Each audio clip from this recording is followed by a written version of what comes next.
Hello and welcome. Here's what we're doing today. I'm playing The Case of the Golden Idol. I did chapters 1 through 3 yesterday, but it turns out that I was playing in not the Redux edition. I tried to import my save into the Redux edition and it appears not to have worked. So I am going to speed run chapter 1, 2, 3 of The Case of the Golden Idol today. And then moving forward, we'll play normally because I will no longer be at a place where I know what the heck is going on. So hopefully you are on board with that. And if you're not on board with that, then please do let me know. But like, if you're not on board with that and you're not here yet, you won't be able to tell me. So I guess I will just have to take your word for it. Okay, so let's pop on into the game. And see if the game music is playing properly for us.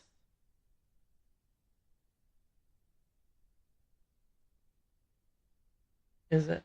I can't tell. Okay. You guys, oh, you can't even see the game. Of frickin' course you can't. Wait, that's my fault.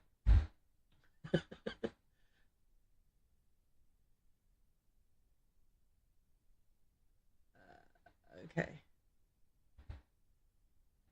Can you see it now? No. Why? Oh my gosh, did I fail to do even the bare minimum of troubleshooting before I started today? Oh, never mind, everything's fine. Okay. You can see it, right? Can you also hear it?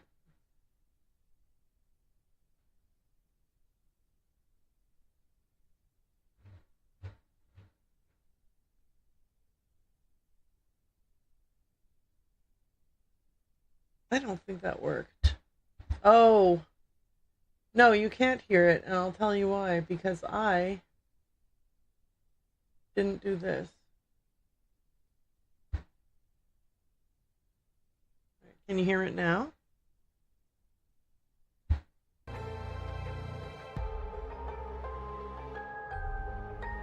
Okay. We're getting there. I'm so sorry that I just was so excited about getting started today that I didn't even consider that I should test anything. Test things? Why would I ever do that?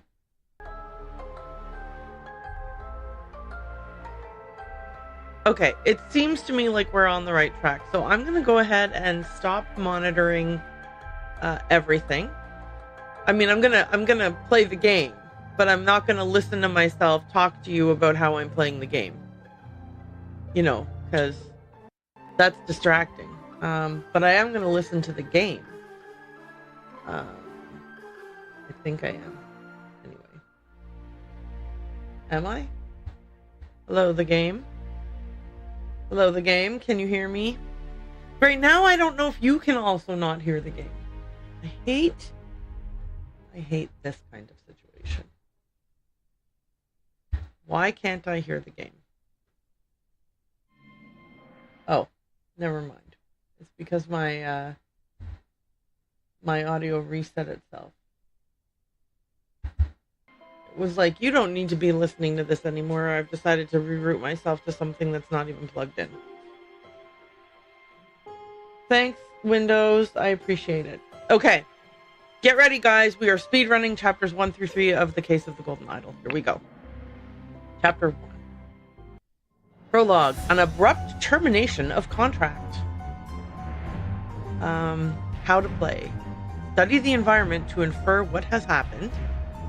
Important information can be gathered from documents. Gather phrases from evidence and documents. I didn't even have a how to play intro when I played yesterday. Yesterday they were like, listen, you'll figure this out. Good luck. Okay. Assign the gathered phrases to the correct slots in the thinking panels. Filling in additional panels is option, but will help you solve the main scroll. Take your time to study the environment carefully. Focus on the evidence before you.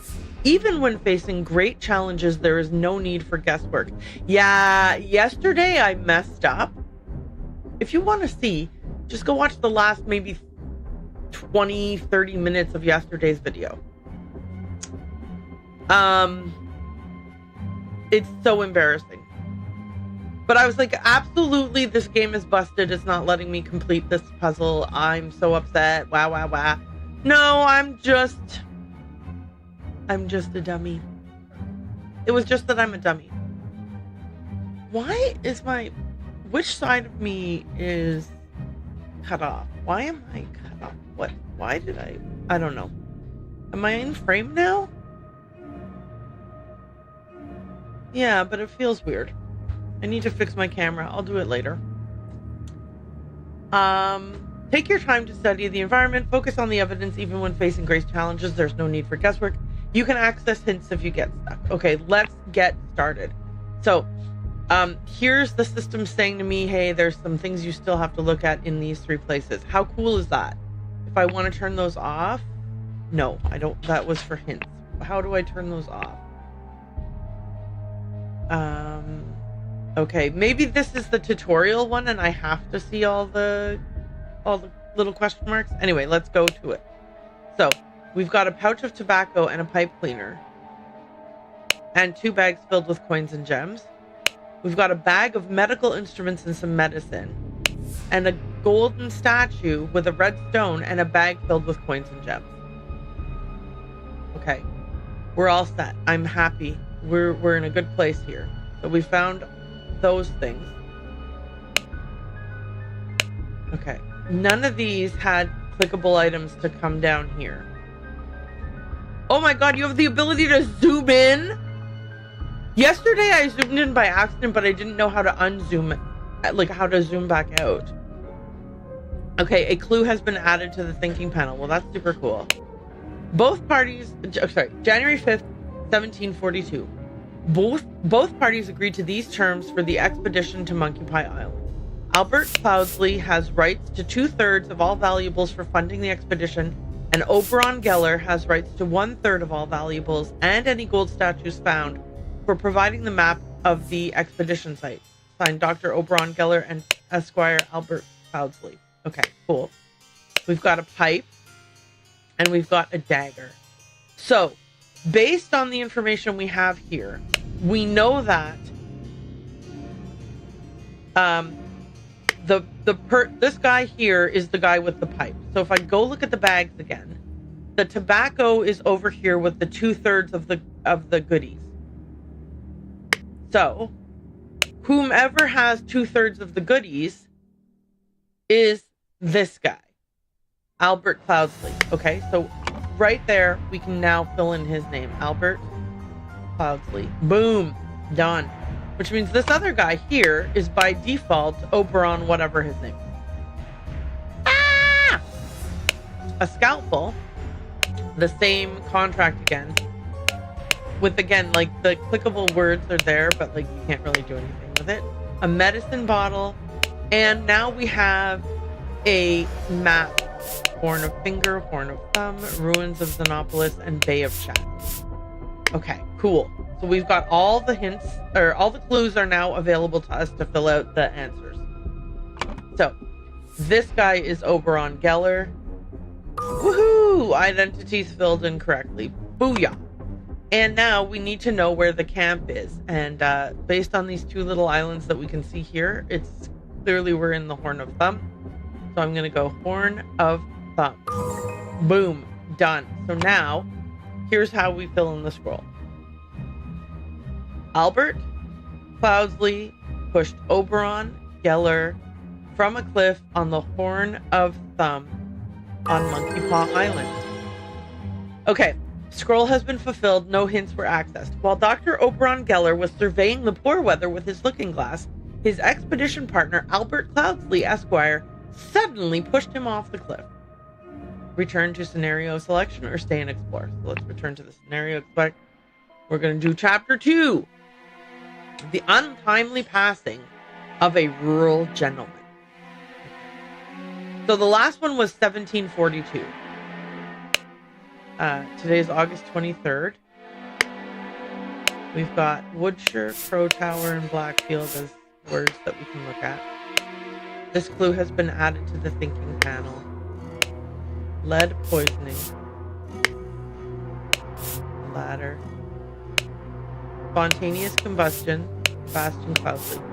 I, Sebastian Cloudsley, will share my humble contribution to the science of anatomy and chemistry. Here's his diary. Okay, so it's 44 years later. So this is obviously like the son or potentially even grandson of the guy who did the pushing of the guy off the cliff. 12 p.m. woke up a beautiful day. 12:30 washed and dressed in my dining attire. 2 o'clock had a beautiful roast duck for lunch. 4 p.m. changed to my hunting attire. 5 p.m. rode to hunt badgers, had no luck today and returned home. 6 p.m. changed to my researching attire. 7 p.m. changed to my dining attire. 8 p.m. had a tasty beef loin for supper. And 10:30 p.m. filled in my diary and went to bed to continue reading for research. Okay. We still need 3 more clues, so let's just keep looking around. We've got a yacht slowly floating in the river.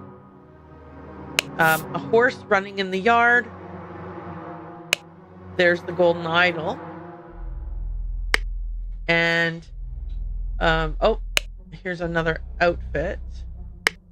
And we've got a ring with a ruby. And this man is not breathing. His head is badly wounded. Okay. So here goes. This guy's name is Sebastian Cloudsley. Yahoo. The outfits are dining attire, researching attire, and hunting attire. And if we want to go here and fill out the thing, Sebastian Cloudsley, Lord of... there's a river in the background, so Blackfield. Lord of Blackfield. Passed away in his bed. The cause of death was a head wound, which occurred when he fell from a horse. Whoops. While he was hunting. Yahoo! While the Lord of Blackfield was hunting, his horse threw him off and he suffered a deadly wound to the head. Okay. Oh, and then we get a little cutscene here of the funeral. Sebastian Cloudsley, 1733 to 1786. Yeah, so he must be the son of the dude from the previous chapter. Or from the previous... Is it a chapter? I don't know. Section. Anyway, let's continue on. Okay, so part 3. Chapter 1, Complications in the Family. The dramatic departure of an outsider. Okay, so here we have several people. Spare me, you devil! I was simply following orders. This clue has been added to the thinking panel. Okay. Astonishing monkey man. Property of Pear Brothers. And a knife.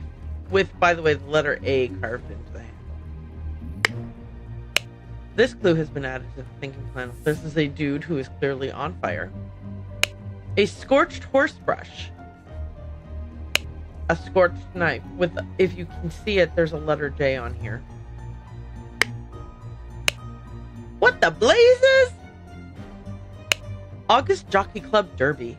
Race number 3, win, Raging Sultan. Place, none. Show, none. Wager, £35. Okay. Now, if it's all the same to you, I will take my leave.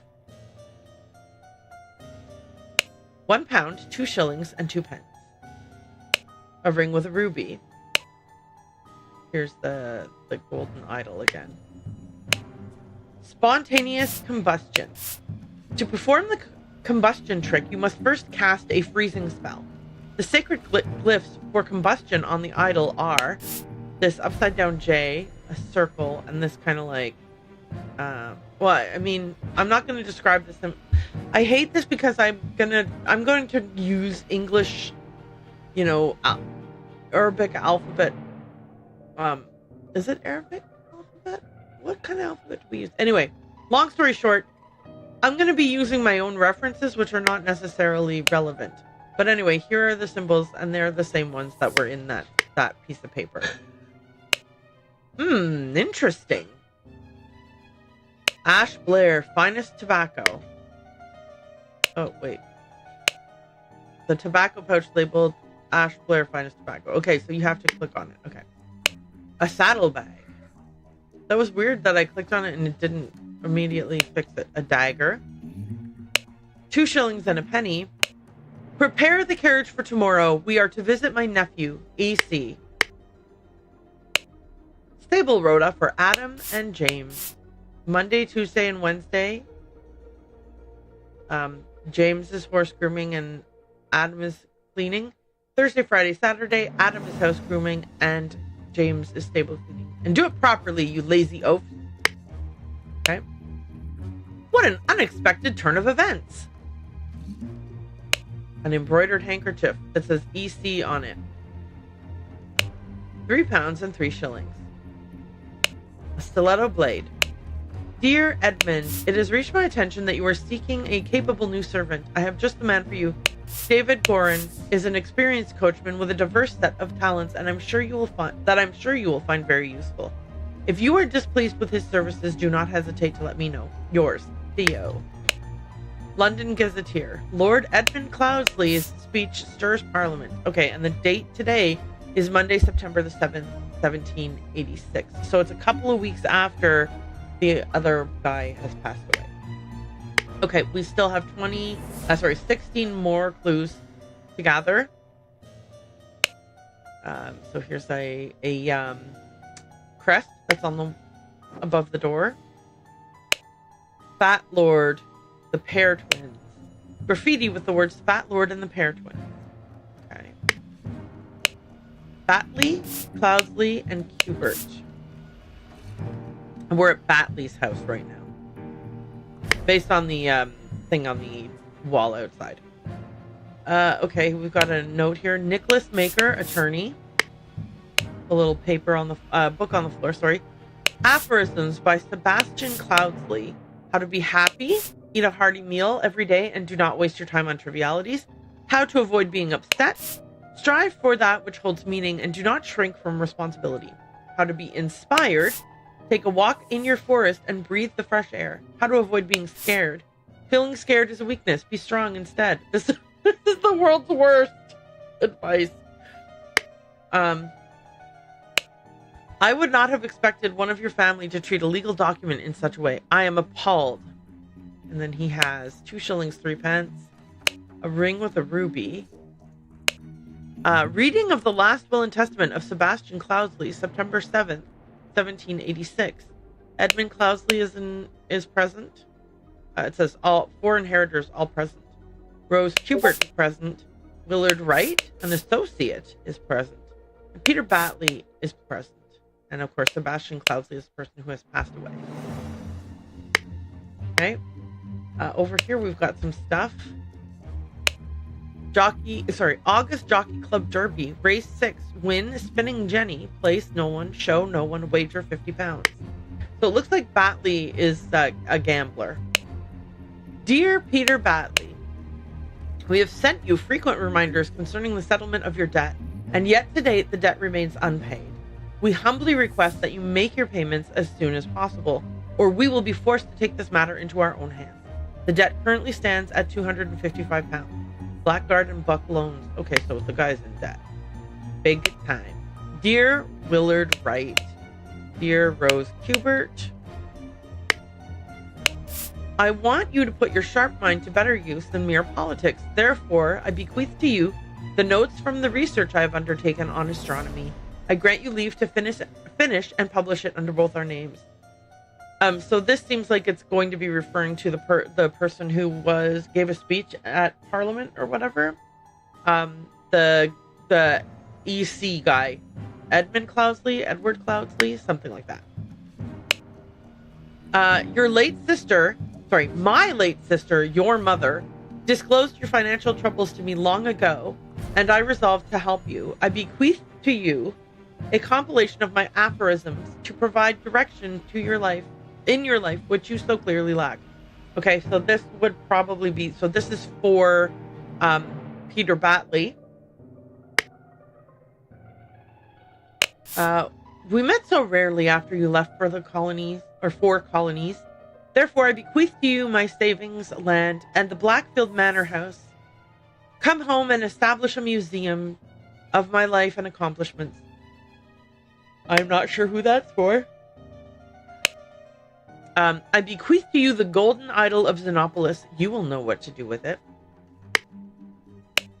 I, Sebastian Cloudsley, of Blackfield County, being in bodily health and of sound and disposing mind and memory, nominate and appoint Nicholas Maker as the executor of my last will and testament. Dear Brother Edmund.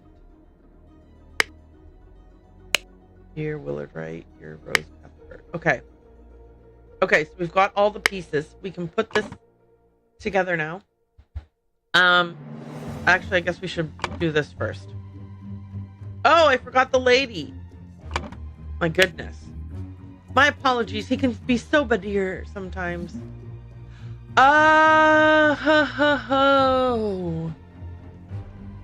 It's her use of this word and the fact that she has this fan and this book that are supposed to let me know that she was in the colonies. And here, guys, I have a confession.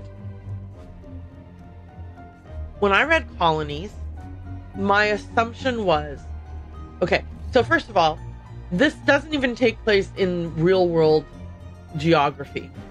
But in my head, this is all happening in like the British Isles. And the colonies they're referring to are the Americas. It didn't even occur to me that the colonies might be in what at the time would have been referred to as the Orient. China or India, somewhere there. The reason that is an embarrassing oversight on my part is because my own father was born in India to his, like, and his father was also born in India, and his father was part of the British Empire people who were over in India doing, you know, colonialism. And yeah, so it's weird that in my mind the only colonies would be the Americas. So it's such a weird thing. Anyway, I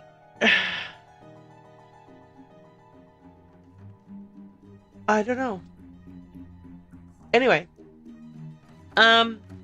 moving on back to the thing.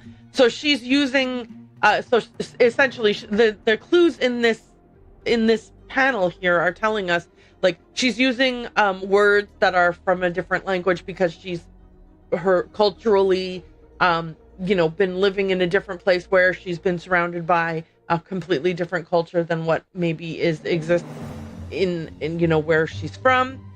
The book again being like having a title, and like the book title and sort of like leans sort of India sort of direction kind of thing, maybe Tibetan, I don't know, because again I don't think it's real world geography based. And then the fan is kind of like, again, it has like the iconography and stuff on it are very much indicative of something. Her ornamental guitar blade, again, not British Isles based.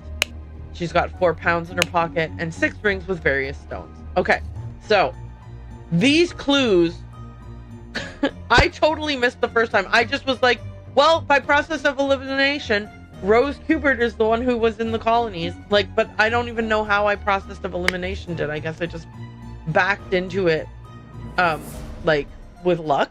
So anyway, let's give everybody a name. This guy had the knife with the A on it, and this guy had the knife with the J on it. All right, this guy had the golden idol.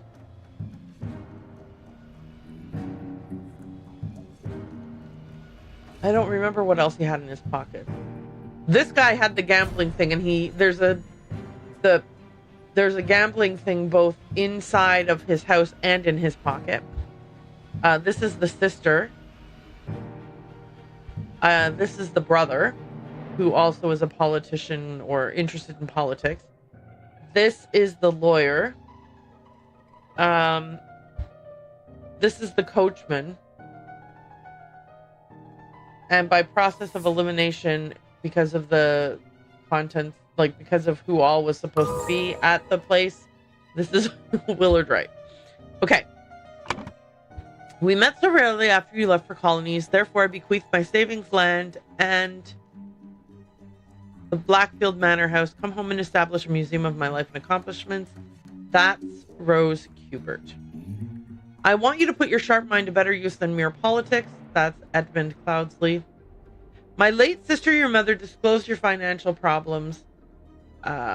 Peter Batley. And finally, I bequeath you the golden idol of Xenopolis. You will know what to do with it. Willard Wright. Okay. Yahoo. Everything is filled in correctly. So, let us proceed. Wait. Oh, right. So now I have to do this part.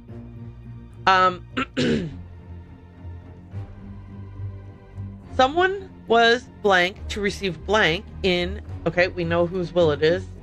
Cloudsley. Sebastian. In Sebastian Cloudsley's will, and ordered blank and blank to take the blank from blank. Suddenly, blank died. Okay, so we know... Oops, sorry. Is it James Pear who died, right?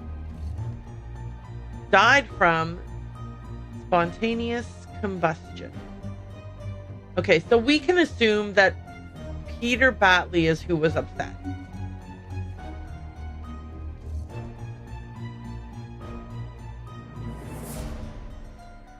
Why is Peter's name not in here anymore?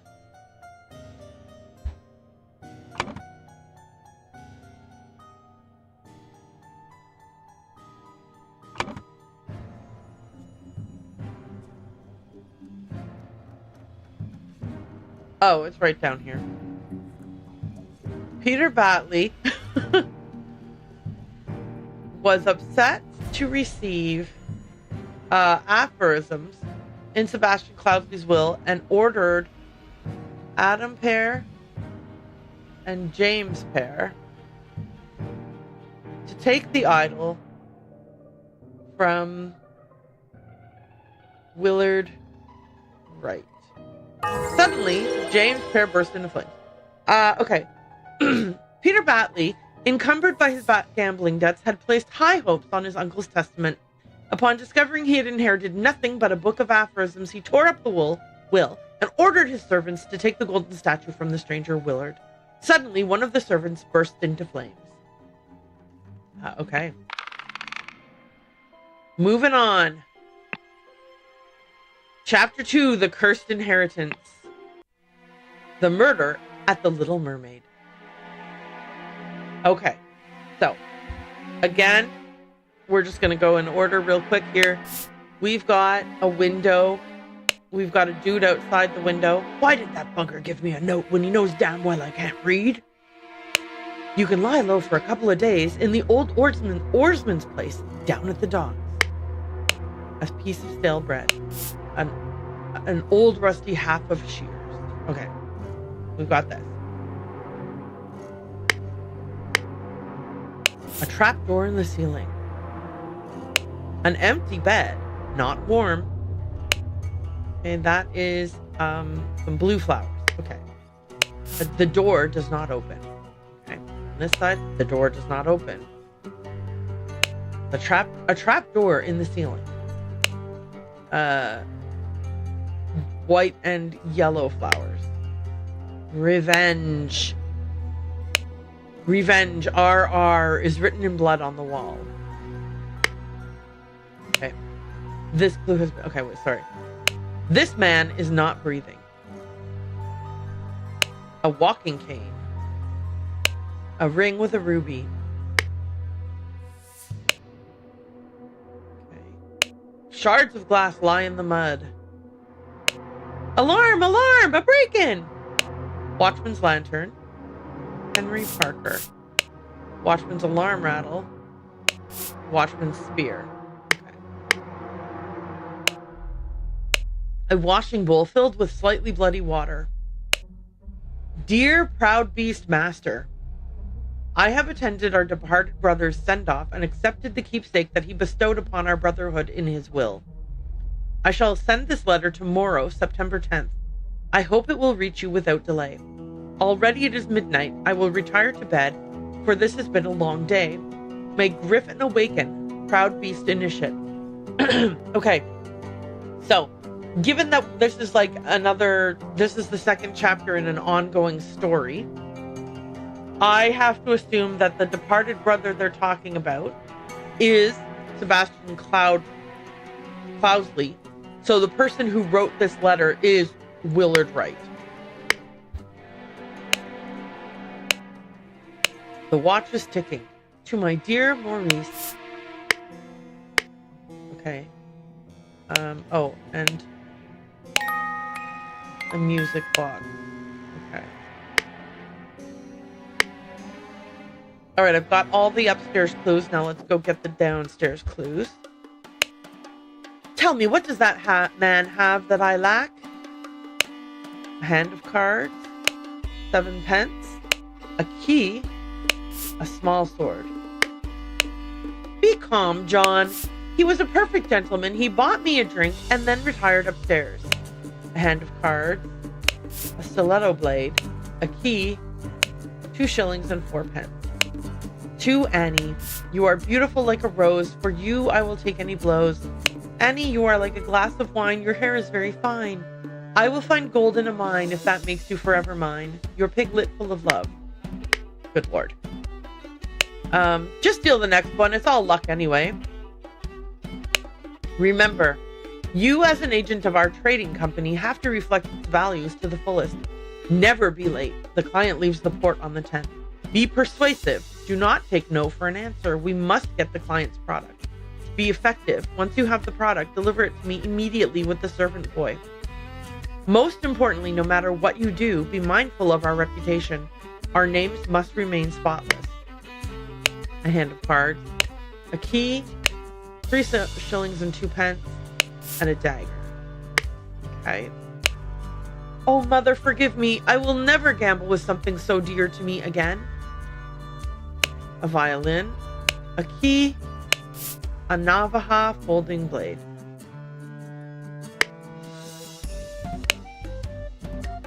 At the Little Mermaid Inn, the amazing Evans's musical performance on September 9th.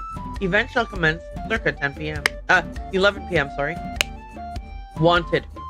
Robert Redruth, escaped convict. Reward £58. Tab. Green. 4 gold. 4 glasses of wine. Breach. 3 glasses of wine. Blair. 1 glass of wine. The door to the street is shut with a latch. September 9th. Dandelion Room. Willard Wright. 1 night. Forget-me-not Room. Ash Blair. 1 night. Okay. Where did that blasted boy go? I really need a piss. Okay. A large kitchen knife. A partially peeled lemon. Dear Oscar Boynton, it has come to our attention that the good owner of the Little Mermaid offers services to those who want to transfer products that are less agreeable to the authorities. I will come by in 3 days. If you still have some spare space in your gin barrels and you are willing to earn extra money, reach out to me. A ring of various keys. Okay. Oh. A clue has been added to the thinking panel. AGWWME. ME has lost multiple things. AGJBOB. JB also lost a bunch. AGJBAB. Okay.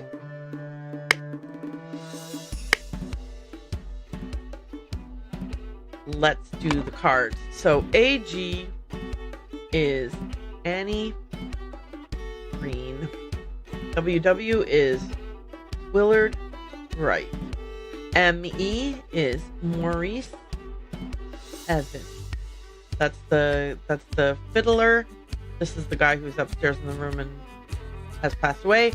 And this is lady playing cards.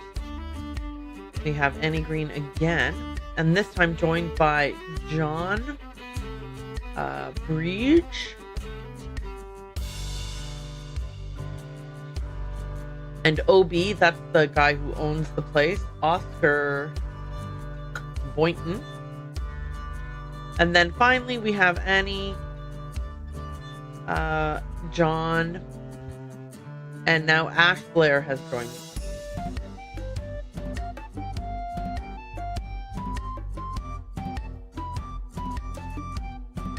Okay. Woohoo! Okay. So we know this is Willard Wright, who has passed away upstairs. This is Henry, what's his face? Henry Parker, the watchman. This is John Breach here. This is Oscar Boynton over here. Ash Blair is this guy. The guy with the fiddle is Maurice Evans. Annie Green is the... And then this, by process of elimination, is Robert Redruth. Yahoo! Okay. Here we go. Blank got into Blank's room through the blank. Okay, so the room that was gotten into was Willard Wright's. And it's probably the trapdoor that was used. While Annie Green, John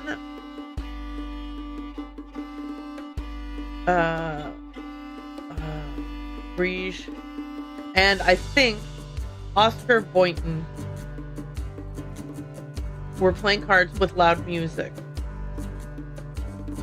Because if the music was playing, then Maurice Evans was not playing cards. Which means Ash Blair is the person probably who did the sneaking.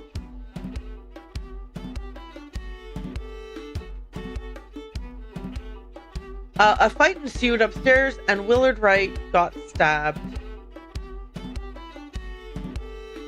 with a... Okay, so what weapon does Ash Blair have? A dagger.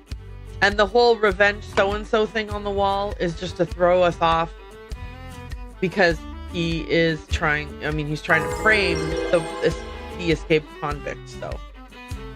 What a jerk. The scroll has been fulfilled. A man going by the name of Ash Blair, by the way, not even his real name because Ash Blair is a brand of tobacco. We know that.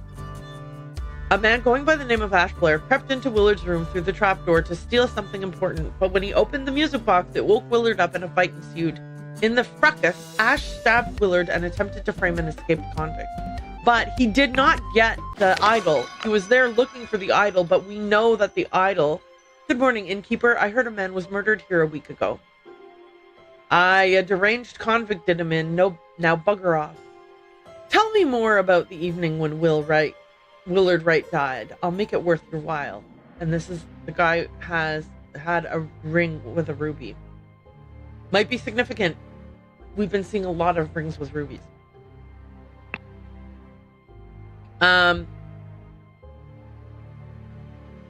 But it seems to me like he had managed to smuggle the idol out, right? Because he...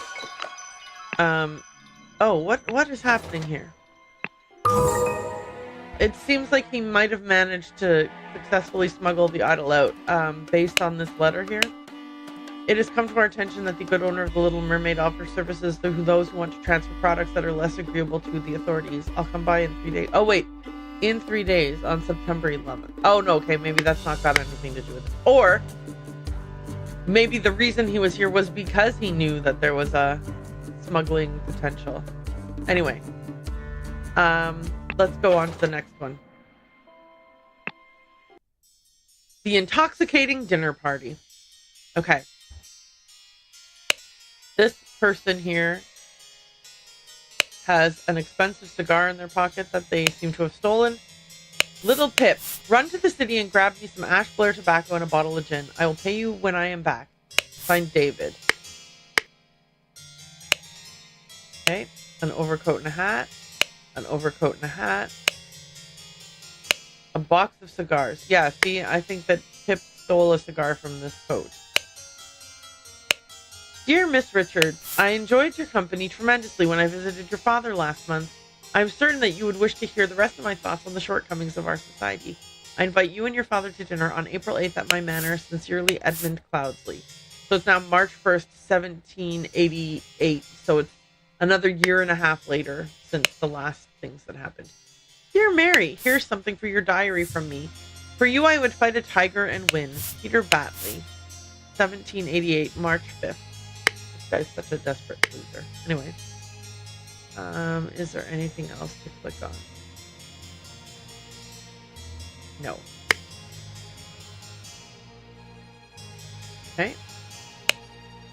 Oh my, a syringe with some liquid left in it. I wonder if that's relevant.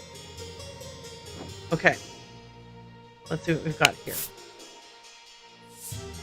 A key. A small bottle filled with amber liquid. A couple of pennies, a fancy handkerchief, and a shiny pocket watch. Another key. Monkey Man 2, Tooth for Tooth.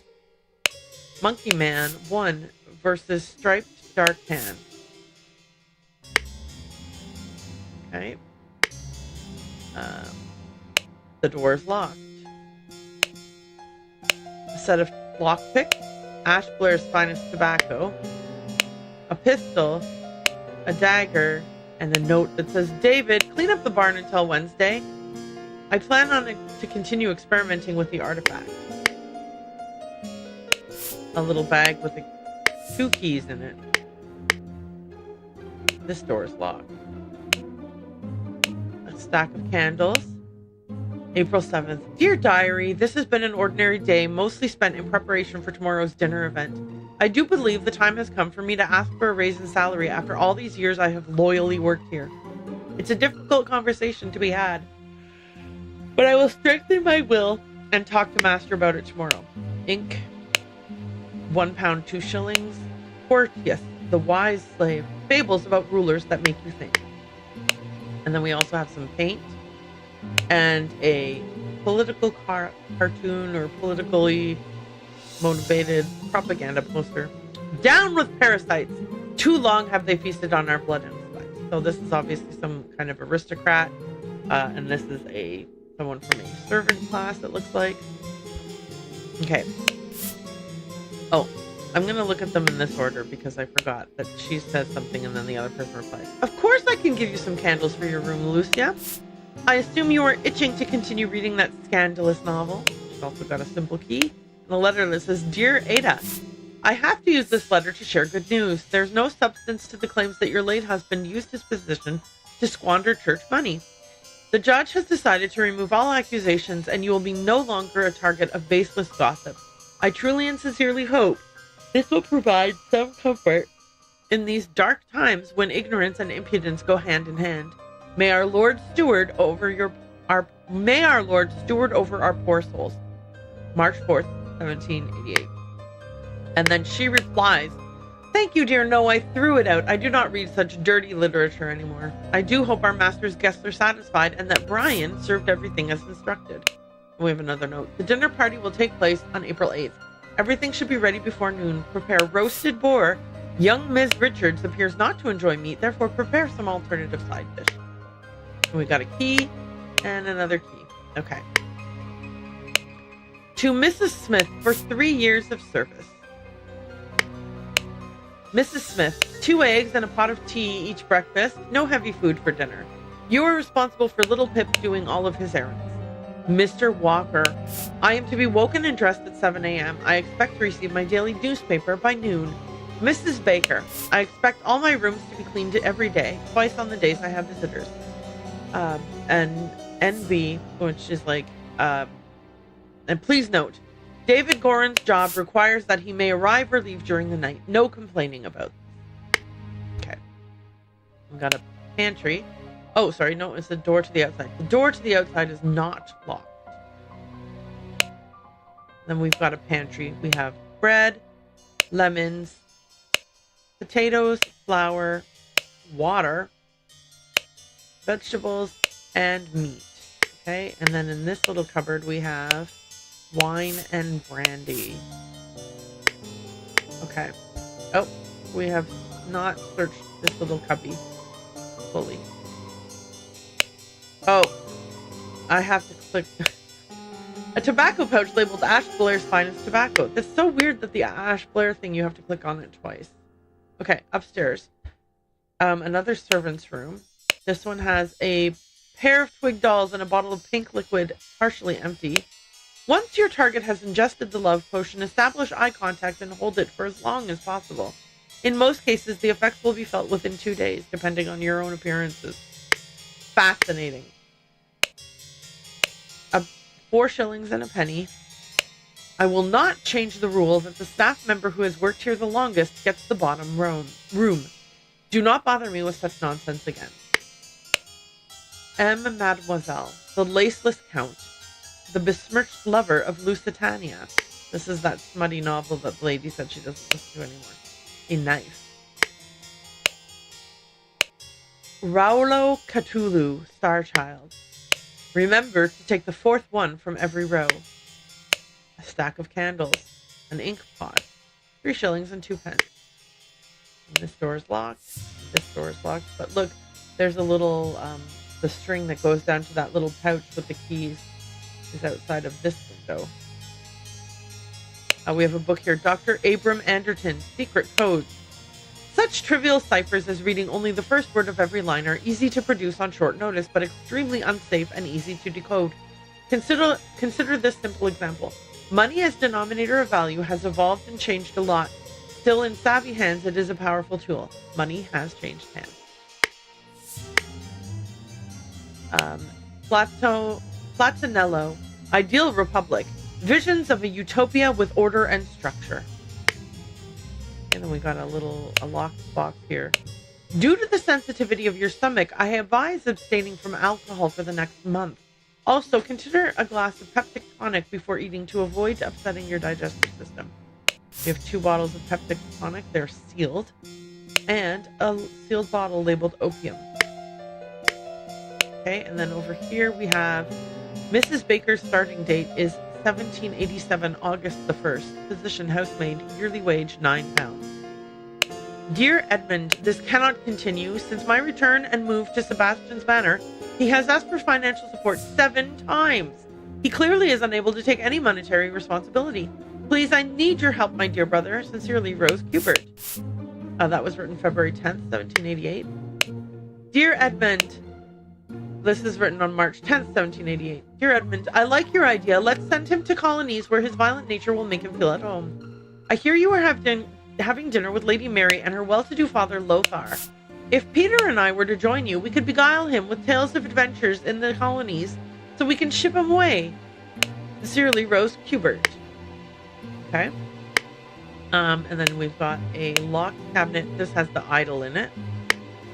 So we know that Edmund now owns the idol. Okay. And then there's a wastebasket with some letters in it. So, April 2nd, 1788. Well, well, Edmund, you seem pretty pleased after the old boy passed away and a spot freed up for you in the House of Lords. Take care of those with whom you ally. I have many friends and will deal with you swiftly if you dare cross me. George Bridges. Okay. January 8th, 1788. Edmund Cloudsley.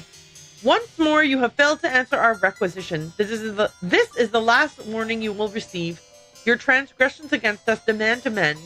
The only course of action you have is to surrender yourself to our justice. Last chance for repentance, serpent. Or we will unleash one of our stewards upon you. Brotherhood of Masks. The revolution will come for the likes of you, you crooked bastard. Soon you will pay for your sins against honest common folk with your blood. Final Vanguard. And finally, February 1st, 1788. Dear Uncle, I hear you are interested in Lady Richards. I think you are too old for her. I shall court her instead. Secondly, please lend me 300 pounds. It is a small change to you, and I am desperately in need of it at present. Yours truly, Peter Batley. Peter Batley is... Wow. Okay. And finally, the room where the incident has occurred. Okay, we've got a table that has a glass of cloudy liquid untouched, a salad untouched, a partially empty glass of clear liquid, a partially empty glass of cloudy liquid, a partially empty glass of red liquid, a partially eaten salad, and a partially eaten piece of roast. A partially empty glass of red liquid, a partially eaten salad, and a partially smoked cigar. A partially empty glass of amber liquid, a partially empty glass of red liquid, and a partially eaten piece of roast, and finally a partially empty glass of yellow liquid and a partially eaten salad.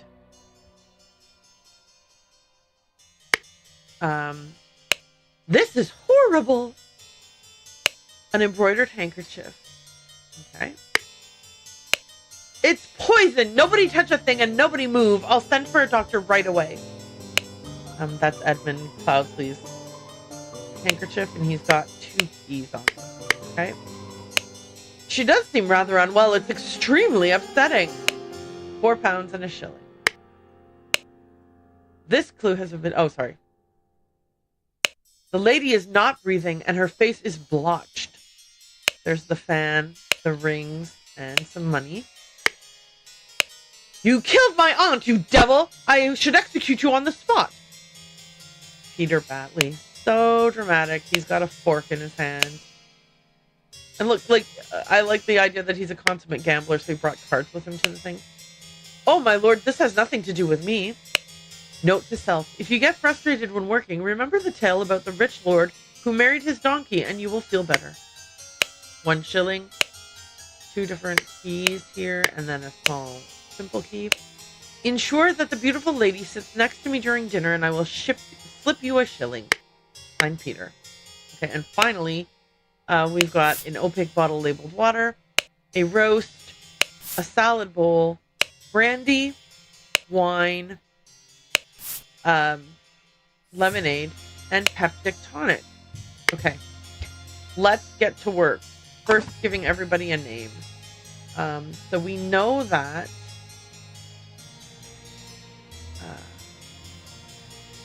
why is... Oh, because there's 2 pages of names and I was looking on the wrong page. So this Rose Cubert, we know that. This is also Peter Batley, we know that. So let's grab Peter Batley's ticket in here. This is Little Pip. This is Mary. And this is Lothar. Richard. Richard's, here it is. Okay, then we've got Edmund Cloudsley, whom we recognize. And these are the servant people. So this is Lucia. And this is Ada. Lucia is Smith and Ada is Baker. And then the Mr. something.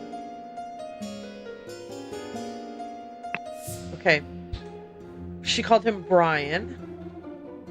Is it Brian Walker? Yes, okay. Now we can say whose room is which. Above the kitchen is Little Pip. We know that. Okay, the bottom room is the bottom room... Hang on, I want to just double check. Bottom room, is this the room with the tobacco in it? No. This is the room with the book about funny stories about rich guys, right? Okay, so this is Brian's room. This room has the tobacco. This is David's room. Okay. Brian Walker in the bottom and David Gorin on the 2nd floor. Okay, then we just need to figure out who's who. The smutty novel is over here, so that's Lucia Smith, and the that leaves Ada Baker. Okay, So Ada Baker is the one who had the key hanging out the window. Ooh, satware. Water and peptic tonic is going to be Edmund Cloudesley because he's not allowed to drink alcohol.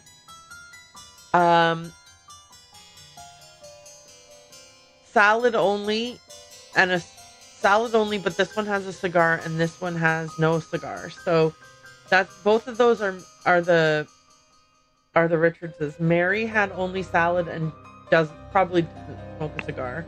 Lothar is the one who smoked a cigar. He had the cigars in his pocket of his coat. Brandy and wine, and also because he slipped the guy money so that he could sit next to him.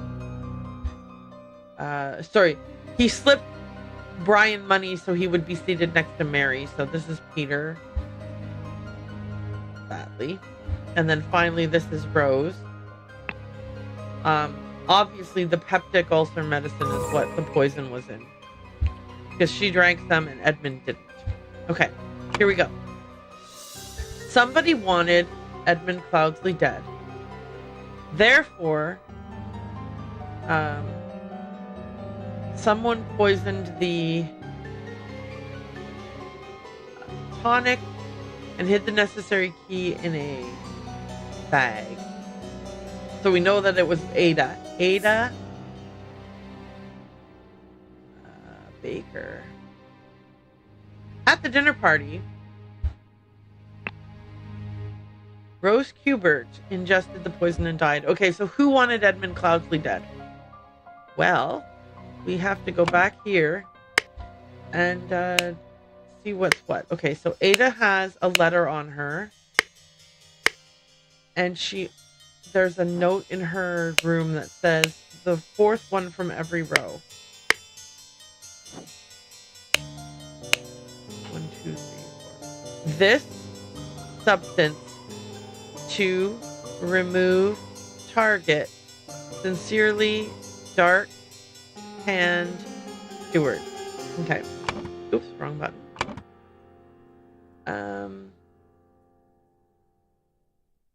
Dark Hand Stewart wanted Edmund Cloudesley dead. Okay. Ada Baker received in code instructions from Dark Hand Stewart to poison Edmund Cloudesley. She used her ability to move freely in the rooms while cleaning and made a copy of the medicine cabinet key. She used a syringe to poison a sealed peptic tonic bottle. However, during the party, Rose asked for tonic and drank it first and died from the poison. All right. Chapter 6.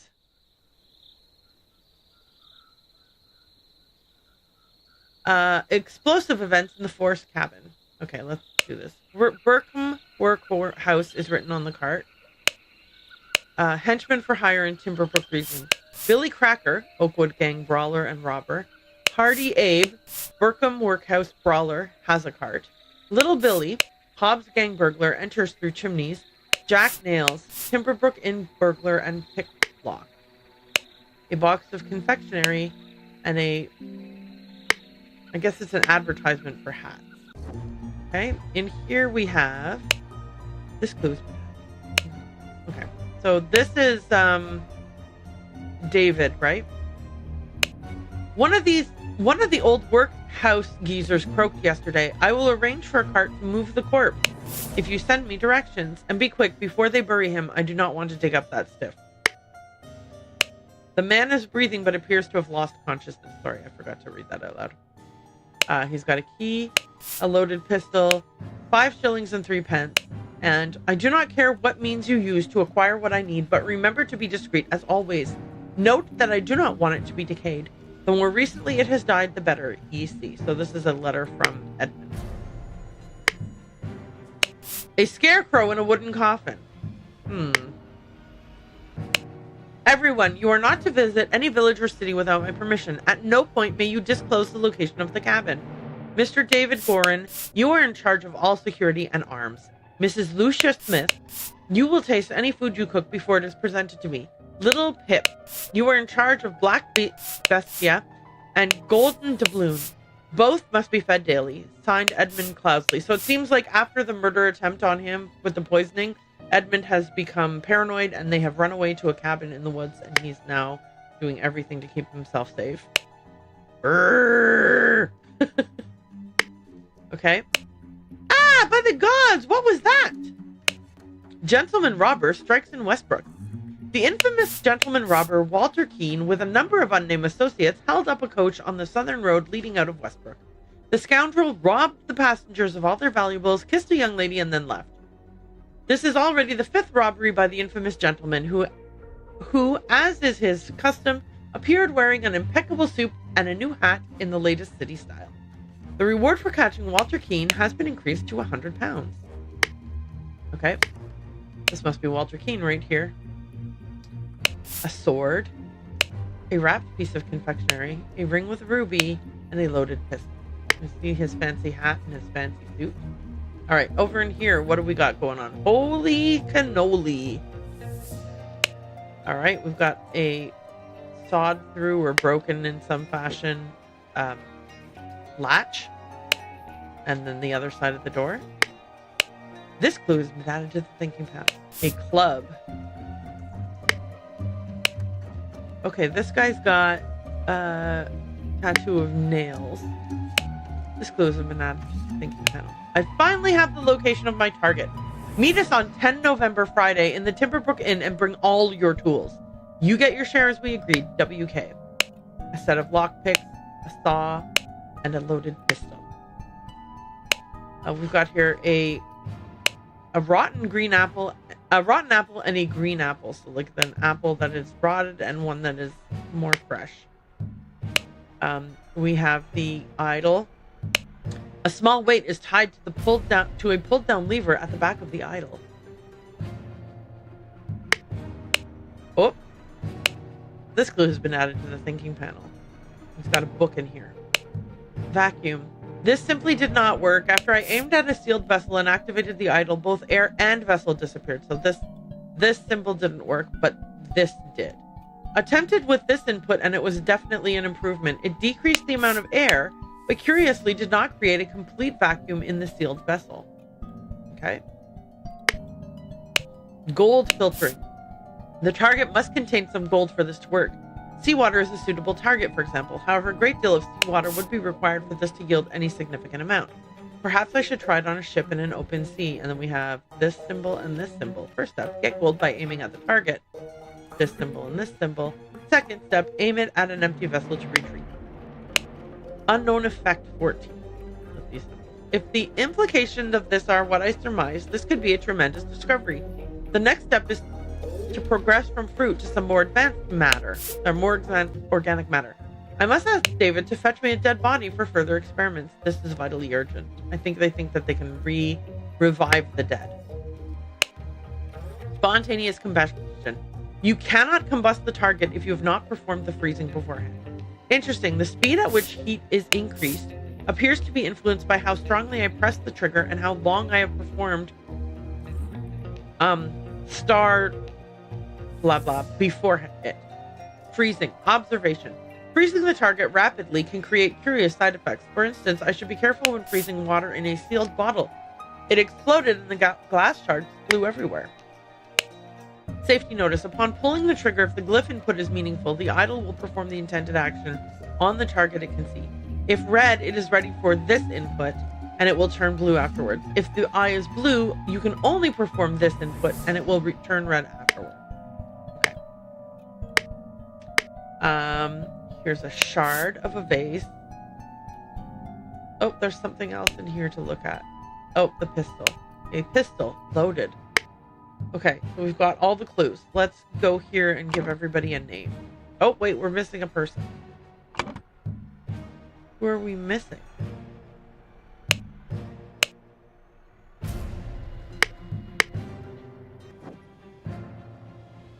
Oh, I didn't click on Little Pip. There's Little Pip. Go, coin, go! Okay. So this, red dog is Golden Doubloon. The little boy is Little Pip. The lady is Lucia Smith. This person who has been knocked out is David Gorin. This is Walter Keane. Okay. This is Edmund Cloudsley.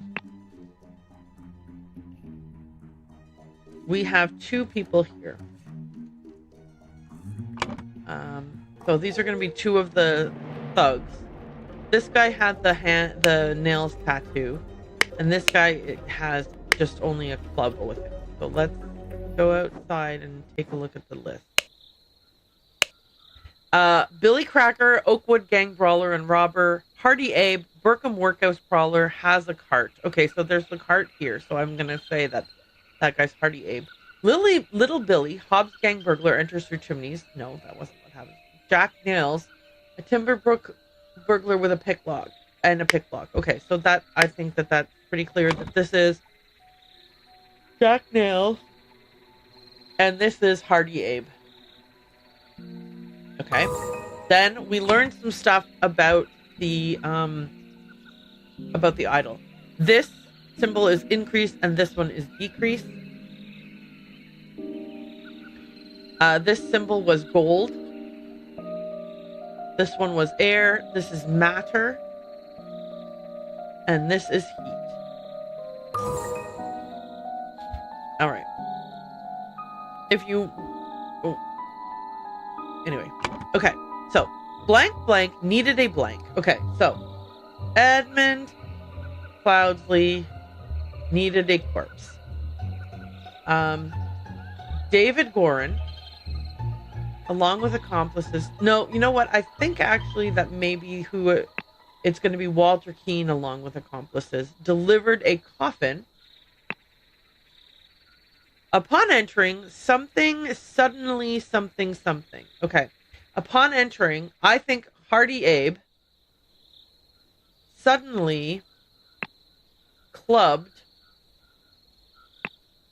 David Gorin because he had a head wound.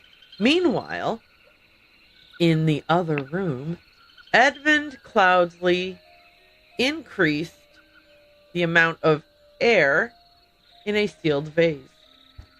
When Hardy Abe and Jack Nails entered the room, the vase exploded and killed them both. Okay. Oh, why did I say Abe? Oh, that was a mistake. Abe, I must have dragged Abe over by accident. Okay. To gain entrance to Edmund Cloudsley's secret forest cabin, gentleman robber Walter Keane pretended to deliver a corpse to Edmund for his experiments. On entering the cabin, the robbers ambushed the servants and Edmund locked himself in his study. While the robbers were sawing through the lock, Edmund prepared a trap with the idol that killed 2 of the intruders. Okay, so... Oh, and we got a cutscene. Then, Sir Coroner, the bandits accidentally set off my master's laboratory chemical ingredients. What happened afterwards? I managed to fend the rest of them off, but my master, Lord Edmund Cloudsley, got caught in the blast, which severely disfigured him, and soon afterwards he died. Bless his soul. Okay, I missed this cutscene yesterday when I played this. If you're just joining me and you're thinking to yourself, wait a minute, what's going on here? I thought you played chapters 1 through 3 yesterday. You're right, I did. And then when I went to launch the game today, I noticed that I have the Redux version. And I also noticed that I wanted to play that version. When I clicked the button to import my save, it didn't work. It didn't import my save, so I am sort of speeding. Not really speeding, but I am quickly making my way through chapters 1 through 3 to get us back to where we were yesterday, and then we're going to play the remainder of the game. Which I don't even know how much more of the game there is, but anyway, I'm excited about this. So here we go. Chapter 3, The Ascent. The strange practices of a secretive society. Okay. This clue has been added to the thinking panel.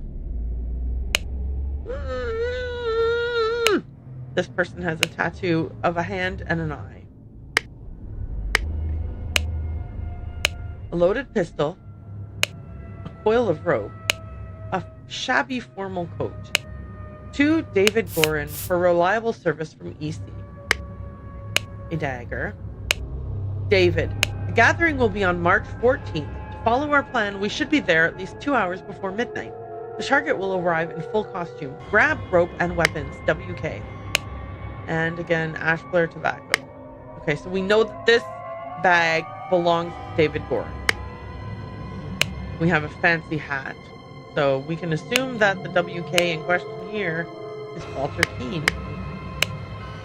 And there's a loaded pistol, the poster of the latest in hat fashion, clean new coat, and a sword. Okay. So, we've got 2 sets of footprints heading this way, dragging something with it. And then we have 2 separate sets of footprints leading away from where they dumped the guy. All right, and then here we go in here. So the brothers wear masks appropriate to their house. So we have the Dark Hands, the Proud Beast, and the Water Snake. Brothers wear robes appropriate to their rank: Master, Steward, and Initiate. Okay, we got some scrolls here. January 5th, 1789. So it's about the last we heard they were hiding in the woods, but I don't know what the date was. But anyway, let's assume it's about 5 months or so since they were hiding in the cabin in the woods. Masters, I ventured on the Order's mission to reclaim our fire-breathing relic and with great resolve punish the despicable enemy. I, with a few brave companions, fearlessly entered his hideout in a remote hunting cabin. But the devil had prepared a treacherous trap, and an explosion slaughtered my dearest friends as we entered his study.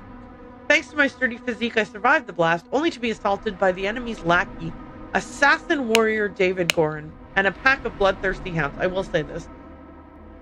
Now that I know what comes next, this letter is actually quite delightful.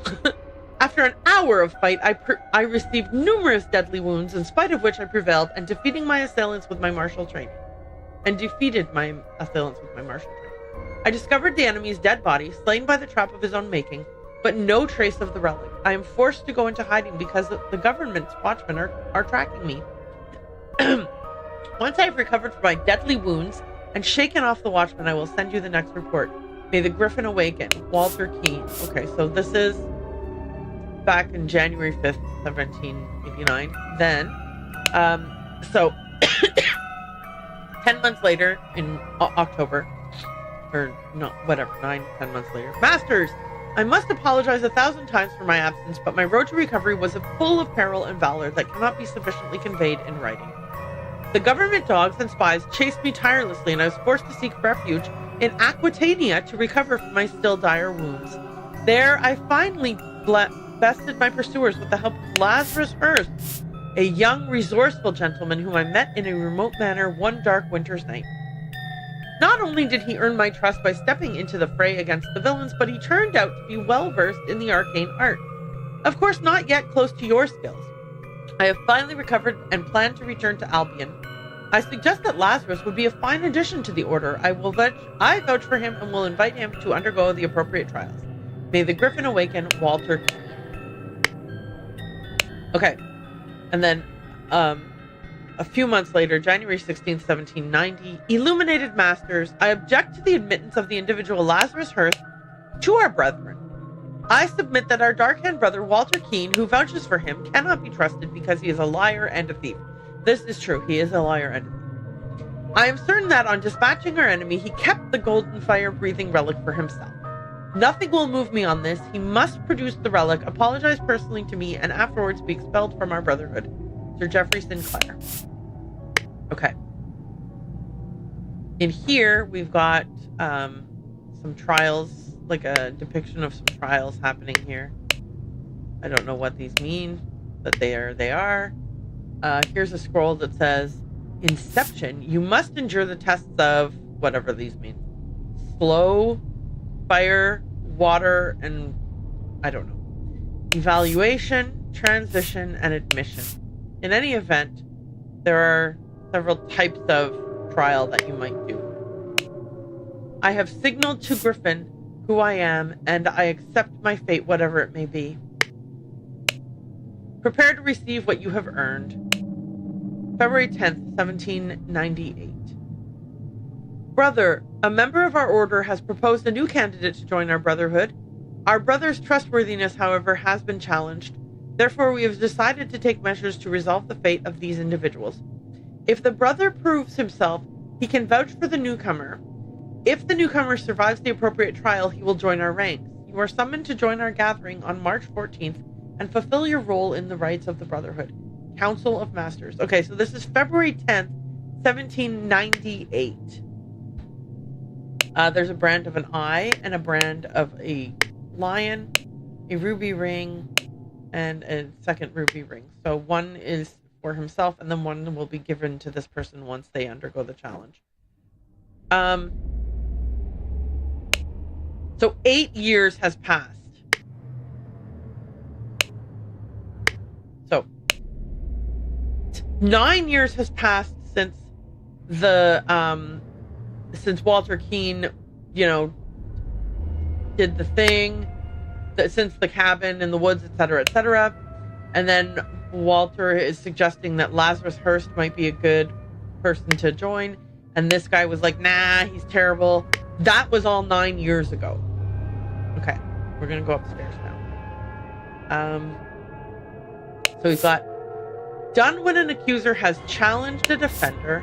Both drinkers must be barefoot. The substance is added depending on the severity of the accusation, including deadly poison.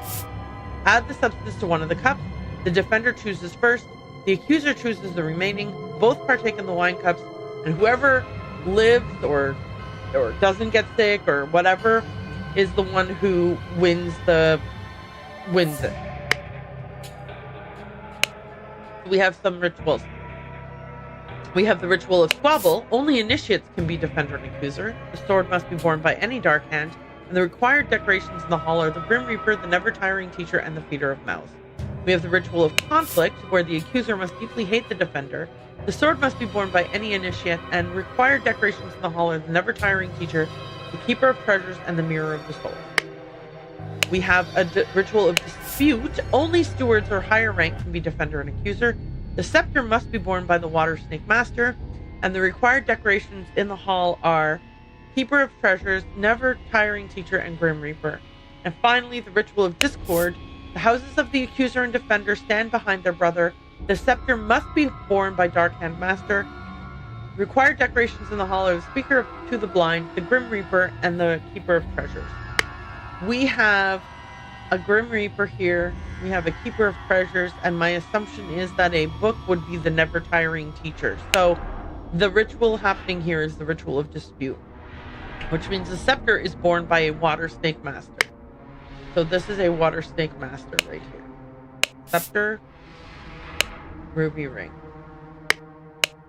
Let us await the results from the chamber below. Sword and ruby ring. Griffin has spoken. Tankard and ruby ring. The griffin has spoken. The man in the mask is not breathing.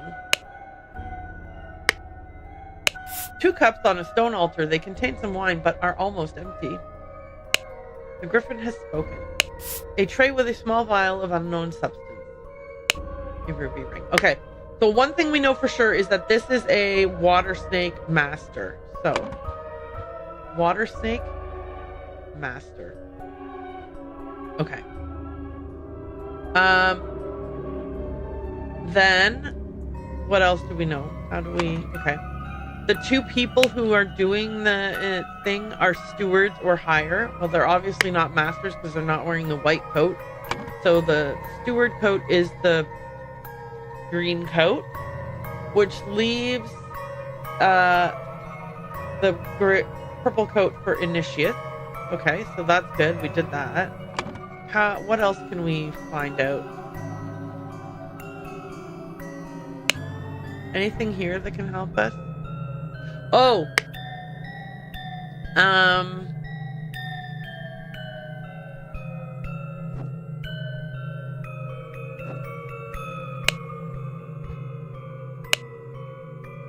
brother, blah, blah, blah, blah, blah, blah. Okay. So that's the Proud Beast Initiate thing.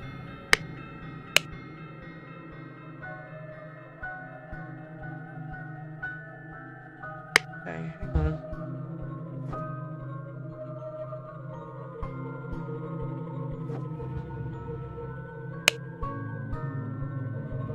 Steers higher to easier subjects formed by water snake master.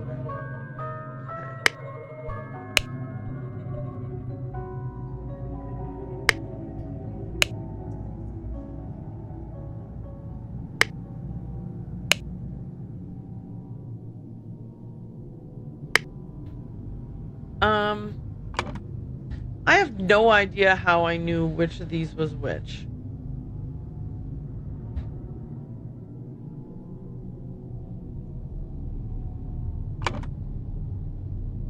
Okay, this guy is a Dark Hand Initiate.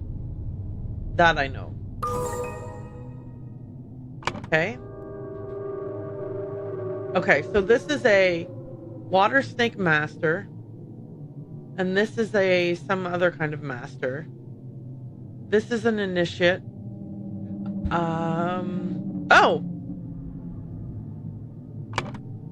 Dark Hand Initiate. Okay. This is an initiate. A Water Snake Initiate. These two guys are stewards. Whoops. This guy's a Water Snake Steward. So yeah, I don't know how I knew yesterday which one of these was which. And the ritual is of dispute, right?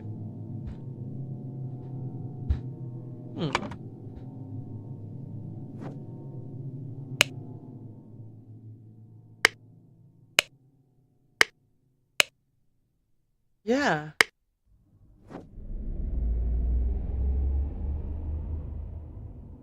Oh, because they stole the outfit. Right. They stole the outfit from the Dark Hand Initiate. And so if this guy is a Water Snake Initiate, this guy has to be a Dark Hand Initiate. Okay, so that's how I figured that out yesterday. So this is the Proud Beast Master. Over here, we've got a Proud Beast. Okay, hang on. In a purple coat? Or green coat? What does the green coat mean? Steward. Okay, and then this guy's about to be, he's about to be branded with Proud Beast. Okay, so he's going to be a Proud Beast Initiate. And then the only person who can do Proud Beast, so it's Inception is Proud Beast Steward. So, this is the rite of Inception. Oh, wait. What did I do wrong? Hang on.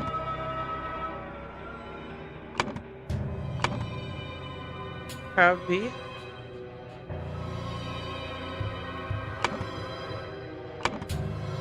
Proud Beast Steward.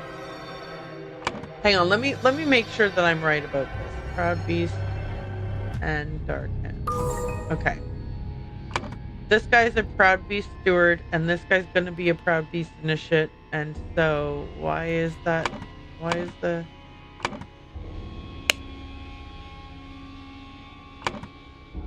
Oh, maybe I just have to put his name Lazarus first. Right, okay, right. Okay. And then in here, there are incorrectly filled in... Okay, so the people whose names we know.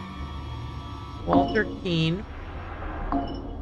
Jeffrey Sinclair. David Gorin. Okay.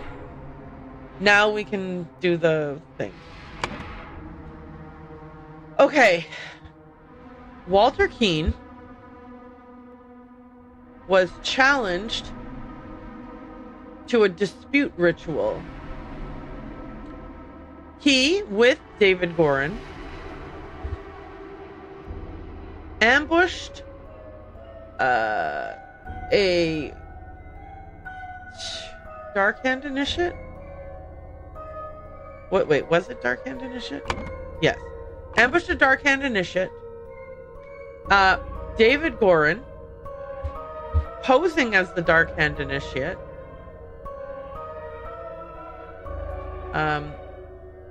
Signaled to Walter Keene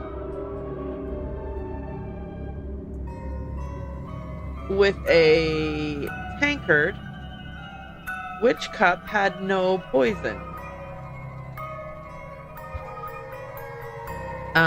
And then Jeffrey Sinclair, whoops, drank the other cup and died. Meanwhile,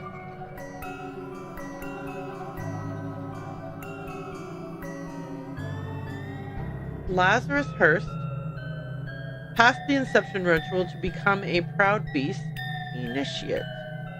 Okay. After being challenged to a ritual with potentially deadly consequences, Walter conspired with David to devise a plan which would ensure his own safety. They captured a Brotherhood member on his way to the gathering. David took his costume so that during the ritual of dispute, he could indicate to Walter which cup was poisoned. Therefore, Walter chose the safe cup, and his opponent drank the poison and died. Guys, I kept one. Okay, listen. Spoiler, but I am 100% certain that Lazarus Hearst is Edmund Cloudsley. And I was like, but how? If he's a young man, I completely forgot about the apple ritual. Like the apple thing with the remove time or whatever it was. Yeah, I forgot that they made apples unrot. So probably what happened is that they made him younger using the idol. Anyway, the crowning celebration by the lighthouse. Okay. The door's locked from the inside. By guarding the lighthouse, you guard the Empire. General Alistair Cox. The trapdoor that connects the staircase to the top of the lighthouse is not locked. Okay.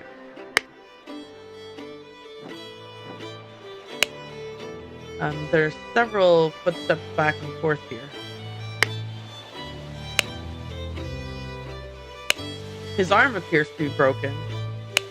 Both his legs appear to be broken. A ruby ring. Water Snake Master, lately I have experienced disturbing dreams and I feel cursed. Are you the source of this with your magic? Desist immediately and know that, when pushed, my rage is absolute. Do not toy with the well-being of the Empire's general, for I do not tolerate being attacked. In my many voyages, I have learned the dark art too. If need be, I will summon 1,000 invisible demons to crush your bones. Proud Beast Master. Okay, so Alistair Cox is Proud Beast Master. June 15th, 1791. Dear friend, it is not so simple for me to get you a seat alongside me on the court of directors at the Seven Seas Company. As a doctor, I recommend you to stop obsessing over it. It will only unbalance your humors. Let us discuss alternatives at the next party at Kensington Palace. Wait a minute, the dates on these are 91? Okay, I think that... Hang on a second here.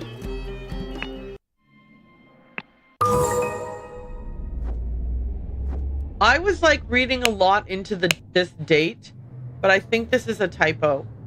I think this is supposed to be 1790.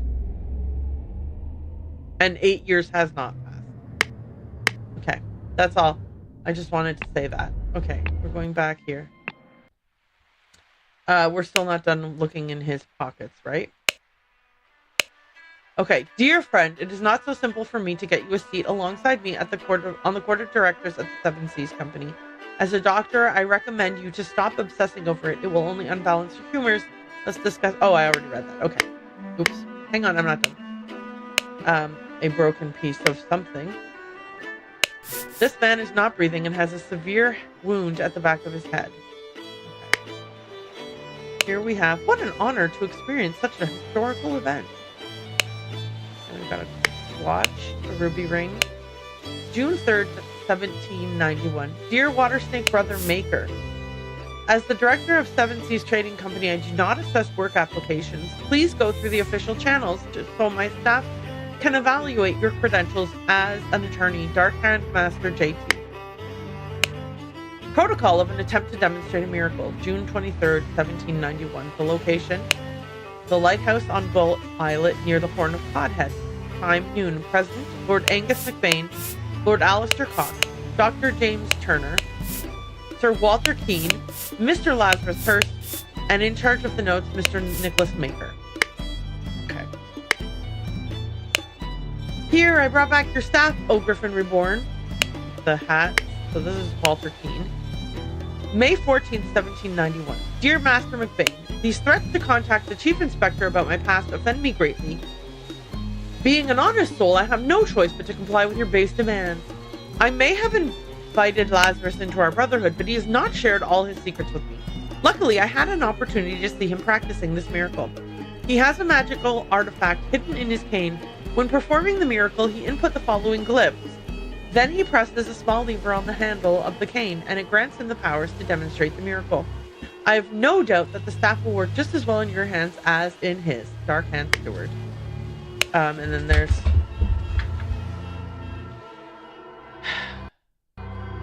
Sorry about that. There's some kind of something here. A golden snuff box filled with opium powder. This clue has been added to the thinking panel. This is the idol is in here. The golden idol is enclosed within the handle of an ornamental cane.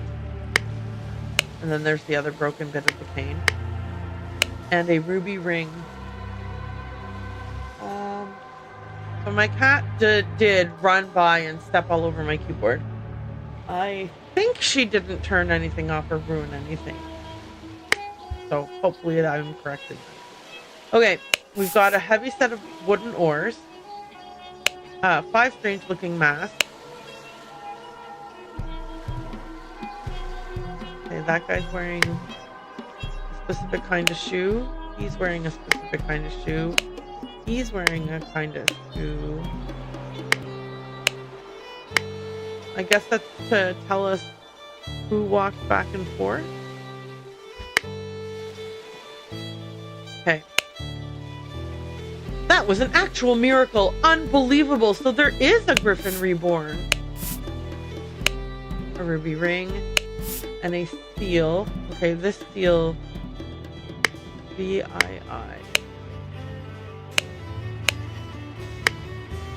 Okay, I don't know that has anything to do with it. But this, okay, so this guy had a seal. A heavy seal. Okay. This guy. Kneel before Griffin Reborn and make ready. I will lead you, brothers, to great many changes. A ruby ring, and then a book. Miracle preparation. After the decreased air input, aim at the sky, press the lever to maximum position, and hold for at least 10 seconds. At this point, the idol should be full enough to perform the miracle once. Miracle hypothesis. The water works better, but the effect is not as convincing. Therefore, increase air. The main challenge is ensuring my balance when holding on to the idol. Practice is paramount. So they use the idol to pull in air, and then they push air out, and then levitate. Safety notice. Upon pulling the trigger, if the glyph input is meaningful, the idol will perform the intended action on the target it can see. If the eye is red, it is ready for the increase input and will turn blue afterwards. If the eye is blue, it can only perform decreased input and it will turn red afterwards. Okay. And thus, Griffin Reborn revealed himself to his brothers by demonstrating a true miracle. A ruby ring and a silver crown with gems. Okay, we got this. How about this? Okay, rules. Griffin Rebirth. The one who claims to be Griffin Reborn must perform a miracle. If someone repeats the miracle, it is proven that it was not a miracle but mere magic, and the claimant is punished with death. If no one can repeat the miracle, the masks fall. Claimant is crowned as the Griffin Reborn. History. Chronicles of the Griffin Rebirth. In 1725, the first Dark Hand Lord Harrington demonstrated flying. He jumped off a cliff to his death. In 1756, Proud Beastmaster Lord Pledsley performed a seance talking to the spirits. Lord Angus McBain repeated the miracle, proving him unworthy. In 1764, Dark Hand Master Lord Jones demonstrated the creation of a homunculus. Lord Angus MacBain produced a homunculus as well. In 1771, proud Beastmaster Lord White carried out the hypnosis of a servant. Lord Angus MacBain hypnotized the same man as well. Okay, so here we go. So this must be Angus MacBain trying to debunk everything. Here we go. Who is who? Okay, so where's the page with all the names? We've got Angus MacBain, Alistair Cox, James Turner, Walter Keane, Lazarus Hurst, and Nicholas Maker in charge of notes. We know who Nicholas Maker is. Okay. We know Angus MacBain is the guy who was probably going to be trying to prove this wrong. Lazarus Hurst. Get out of here. And Walter Keane. We know them. Right? So, yeah, this is definitely Lazarus Hurst. I brought back your staff, Griffin Reborn. Yeah, Lazarus was the one doing it. MacBain was the one debunking it. And this is Walter Keane. So, one of these guys is a doctor and one of them is a general.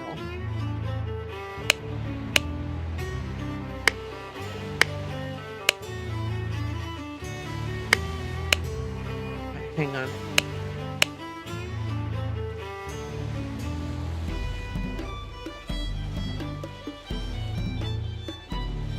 Lately I've experienced disturbing dreams, feel cursed. Are you the source of this? Desist immediately. No one pushed my rage is absolute. I am the Empire's general. Okay, so that's that guy. Dear friend, it's no simple matter for me to get you a seat alongside me at the court of directors at the Seven Seas Company. I am a doctor. Okay. Dear Water Snake Brother Maker, as the director of Seven Seas Trading Company, I do not assess work applications. Please go through official channels. Darkhand Master JT. Okay, Dr. JT is the Seven Seas guy, and that's a 7. Okay, perfect. So you are Dr. James Turner, which means you are, by process of elimination, General Alistair Cox, Sir Alistair Cox, whatever. There are empty slots. Okay. Blank, Angus MacBain blackmailed Walter Keane to find out how Lazarus Hurst would perform the miracle of flying. People who had the magical relic in their hands chronologically. Okay. Lazarus Keane had it and performed his ritual. Angus MacBain had it and failed to perform to debunk the ritual. And then Walter Keane had it to bring it back to Alistair. Oh wait, hang on. Lazarus Hurst, sorry, my bad. That is a thing I do sometimes. Okay. Lazarus, I have a known putter of the wrong last name. Lazarus Hurst jumped from the lighthouse using the idol to demonstrate the miracle of flying and became Griffin Reborn. Alistair MacBain, Angus MacBain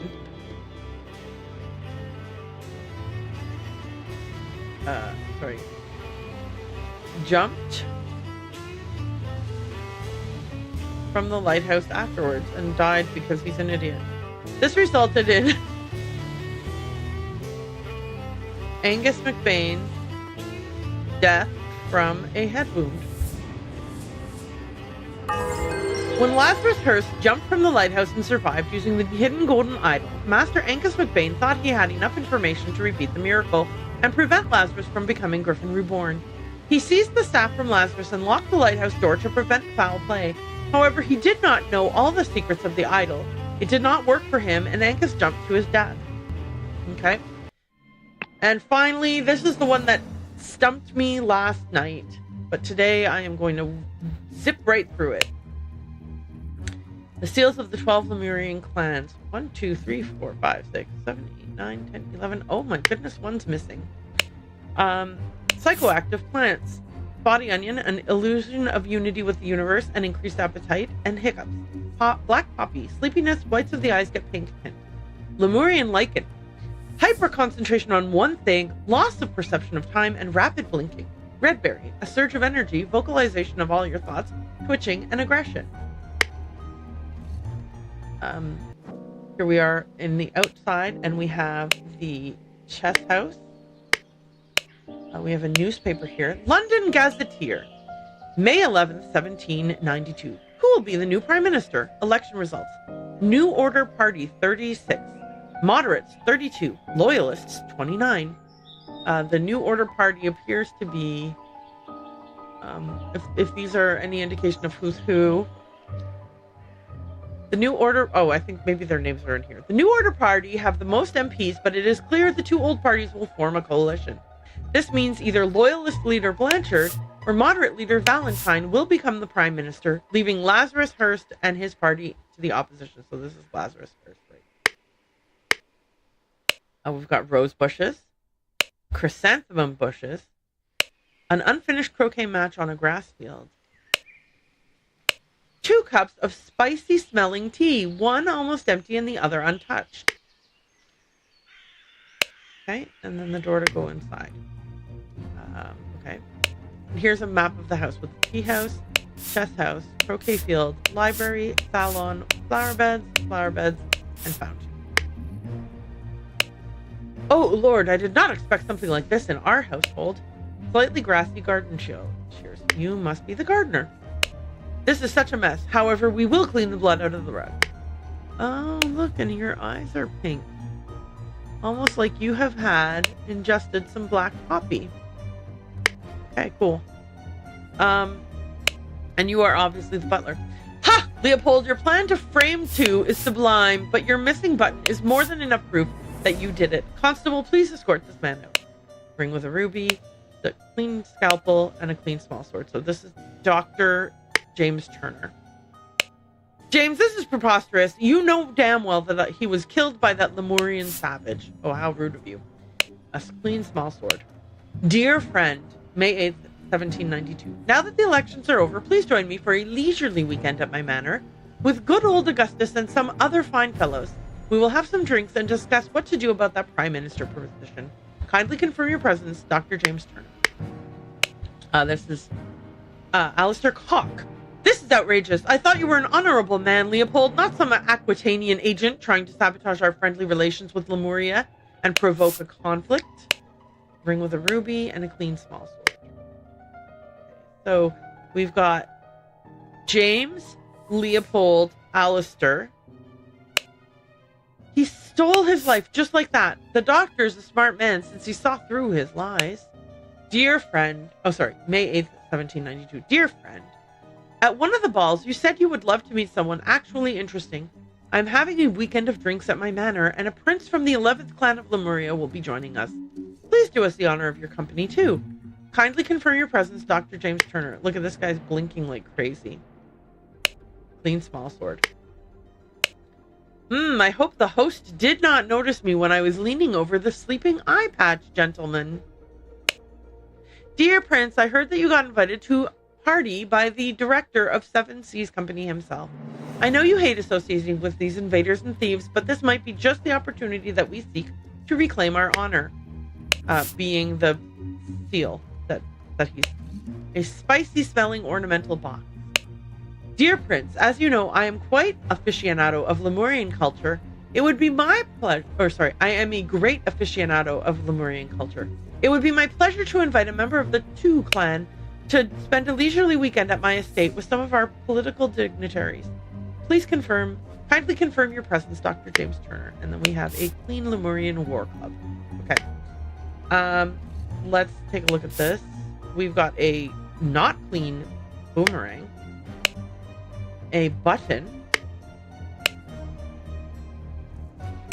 Listen, apologies for the shouting match yesterday. Let's continue our discussion at noon. Signed, Leo. May 8th, 1792. Dear friend, the elections are over, so let's uphold the tradition and have a leisurely weekend at my place with you and Leopold to discuss the Prime Minister's situation. Please join us. May 12th. Kindly confirm your presence, Dr. James Turner. And he also has a clean small sword. This clue has been added to the thinking panel, so this guy's got a head bonk. Okay. And then we have a bottle of sherry that has fallen on the floor over here. A full glass of sherry, an almost empty glass of sherry. This door leads back outside. Okay, so we go back inside. And finally, we will talk to this guy. Oh God, believe me, my lord, I do not feel comfortable arresting a prime ministerial candidate, but I must ask you to follow me. Constable number 1, Arthur Faulkner. And we have everybody's testimonials. Clean Constable Pike. Okay, here we go. Leopold claims that he had a glass of sherry with James in the library and became drowsy. As he was falling asleep, he saw the Lemurian observing him through the glass door. He woke up and found the butler on the floor asleep. He woke up the butler and entered the salon and found the body. Upon inspecting the weapon, deduced that the Lemurian was the murderer. He instructed the butler to raise the alarm. Gideon claims that he played croquet with Ergen in the morning. They got bored and went to drink tea in the tea house. Ergen drew his attention to the interesting design of the chess house. He saw Lord Alistair Cock lecture the butler. He saw Master Turner come to the chess house and send the butler away, just as Ergen was remarking on the beauty of the chess house. Saw Lord Alistair leave the chess house and return shortly thereafter. Ergen. Slightly difficult to understand what he says, potentially because he has challenges with our language. He claims that everything that young Master Bell says is absolutely correct. James. He drank sour sherry with Blanchard in the library in the morning. Then he went to the chess house where he found Lord Alistair and the butler.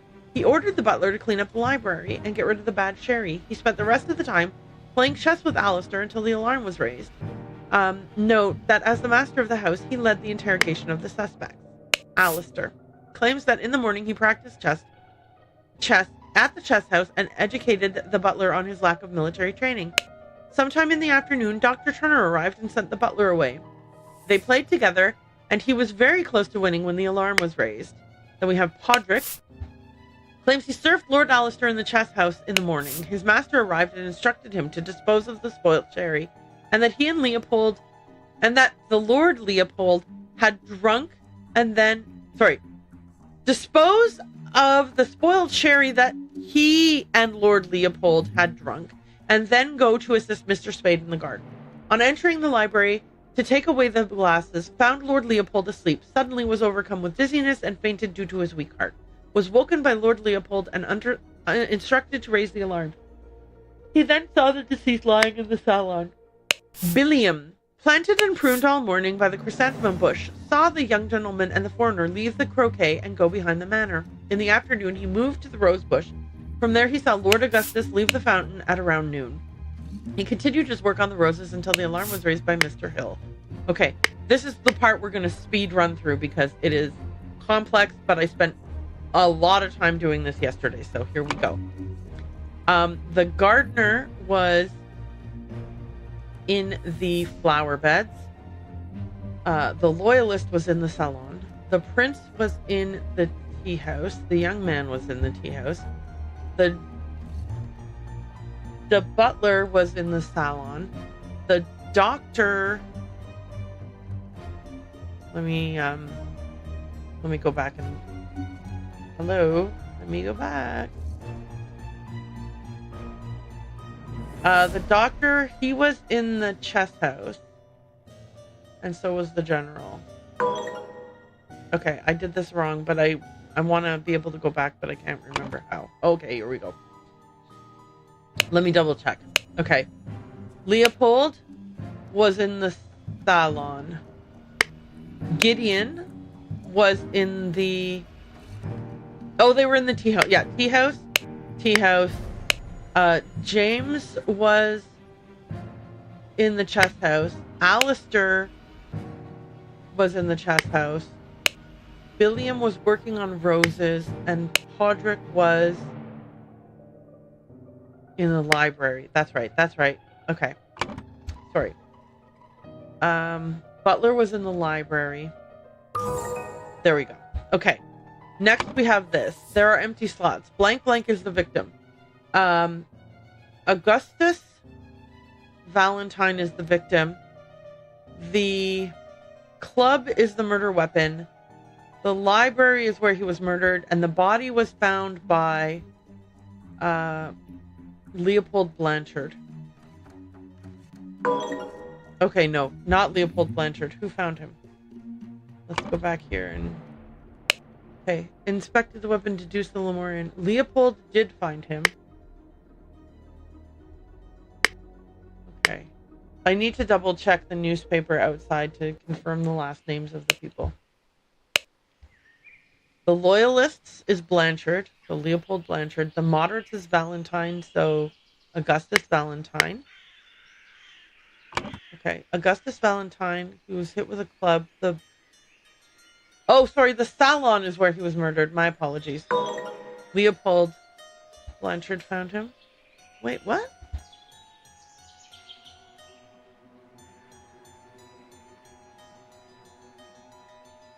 Boomerang was the murder weapon.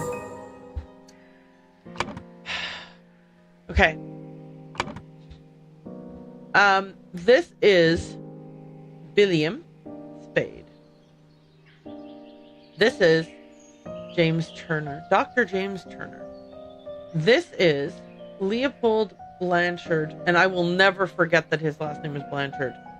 If you want to know why, you can go check out yesterday's video. Alistair Cobb.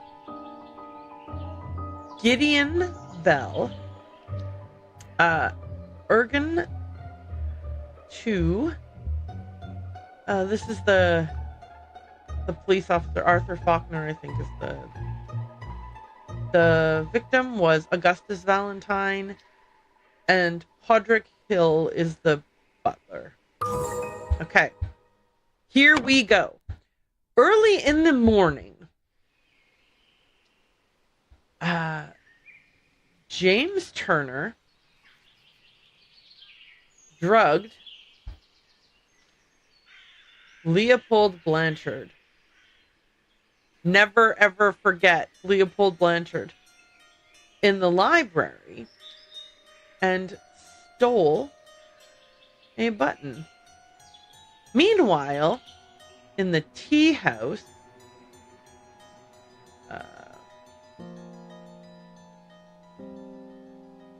Ergen 2 drugged Gideon Bell and stole a Lemurian seal from the salon. In the salon at around noon. Okay. This is where I need to double check who it is who did it.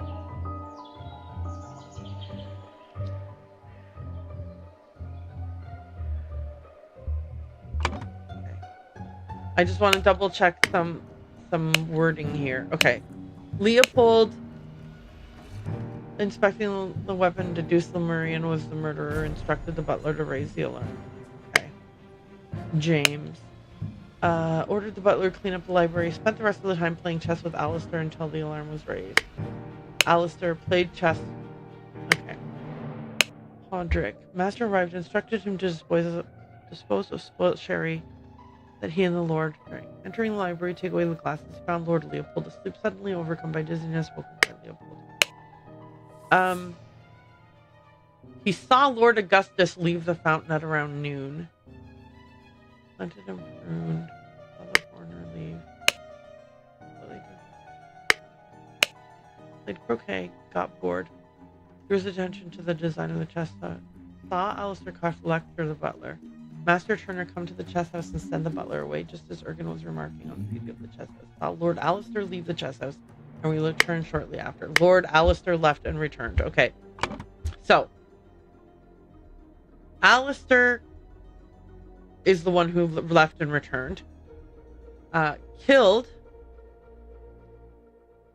Augustus Valentine.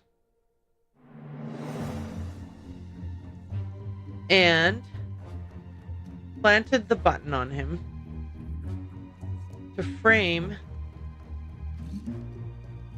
Leopold Blanchard. Brotherhood member Alistair and James, okay, so maybe members, Alistair and James, plotted to turn the ruling moderate and loyalist parties against one another. Over the course of a weekend at James's manor, Alistair murdered the moderate leader and James framed the loyalist leader. We are now all caught up. Oh wait, why did I click on that? Return to scenario selection. Okay, we are now ready to move on to... You've proven that I can trust you. Here is the Brotherhood's artifact, which I removed from the Trader Keen. I set it to take the heat from this cup of water. And then I change the symbols and make the idol give that heat to something else. But there's so much more that the idol can do. Continue. Alrighty, guys. Wait. Why won't it... Is that it? Oh, okay. It's like, why isn't it going... I guess I kept clicking on the idol by accident. Alright, we are here at chapter 10. Chapter 4, part 10. Wait, was there a little title? Did I miss the title for it? Chapter 4, The New Order. Okay. This is exciting.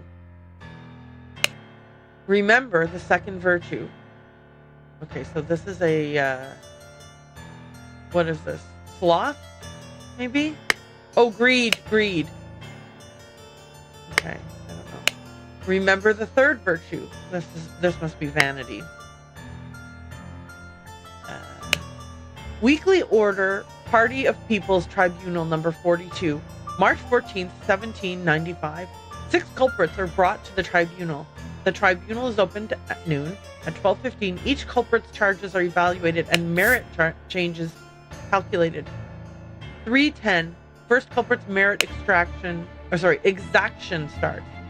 3:20, second culprit's merit exaction starts. 3:35, third culprit's merit exaction starts. It is a thing of beauty to see order prevail. If it were not against the first virtue, I would feel very happy. Nicholas, I'll wager you feel the new regime rewards your diligence now. So tell me why I saw you spend more than 3 shillings on new clothes after I asked you to lend me money and you said you had none to spare. I suggest you lend me some now unless you want me to write up an official report about a 4th virtue breach. Your beloved brother. Oh my gosh, things have gone dystopian. Mr. Nicholas Maker, record keeper of the Order Party. History of infraction and obedience. Labeled a protocol as being on Thursday, even though it was Wednesday. Took a double-length lunch break in the office. Loyal service in low-ranking position to the Order, plus 10 merit. Total merit, 4. Oh my good lord. Oh, this has gotten crazy talk. Poor bugger, I've never seen so much merit removed in the tribunal. Some mistakes are very costly. An Albion Frank banknote. David Gorin, enforcer of the Order Party. History of infraction and obedience. Had a secret compartment in his office locker. Denied the existence of the secret compartment. Loyal service in low-ranking position to the Order Party. Plus 10 merit. Total merit 8. Okay, so this is a having a secret compartment and then lying about it are both a 1 demerit infractions. Okay. Anything else here? This guy. Prince of Dusk. Like night I am dark and full of terror. I do not fear love. Do not make that error. When you know my name, just look for my face. Oh wait, I forgot to click on the guy himself. The man is not breathing. No apparent wounds. I guess he got poisoned. Okay, we've got this guy. I felt in my bones that I should have drunk less. Now we poor souls experience God's wrath. This tribunal is a farce. They spread lies that my love is merely lust. And what do they even know about true art? Such a relief that they decided not to push any fashion charges. I hope the process is not painful. Okay. Okay. Fangor Quinn. Mr. Fangor Quinn charges, claimed he had no wife, has a painting depicting a naked person in his house, broke his wife's favorite teapot in anger, was observed spending a night with neighbor's wife. Walter Keane. Charges, flirted 3 times with different married women during the party convention, wore ridiculous headgear at 5 public events, claimed he had not betrayed High Arbiter Lazarus during his ritual of ascendance, expelled from the party of order. Can you even imagine? Fashion police? I would never survive a scenario like that. Lothar Richards charges, held a dinner party a few years ago where he offered large amounts of wine to his guests, got angry during the questioning and shouted at the High Arbiter, revealed the whereabouts of his hiding fugitive dissident daughter, Mary, and her husband Peter, evaluated as plus 15 merit. Oh, so did Mary end up marrying Peter, what's his face? Batley? Again. Culprit, Josh Bailey, birth year 1755. Charges, left his work at tannery early, drank excessive amounts of gin at the Scrawny Cat, drank excessive amounts of rum at the Old Oak, approached a married woman with an indecent offer, denied 4 times during questioning that he had done these acts. Okay. Horace Webb. Charges, has not held down a job since the new regime, evaluated as 60 instances of non-work. Claims he works in his castle helping his servants clean it. Possesses 15 books kept in his private library. This is like a crazy dystopian scenario we've got going on here. Expressed willingness to donate his castle to the party. Evaluated as plus 200 merit. Gideon Bell. Oh, this poor kid.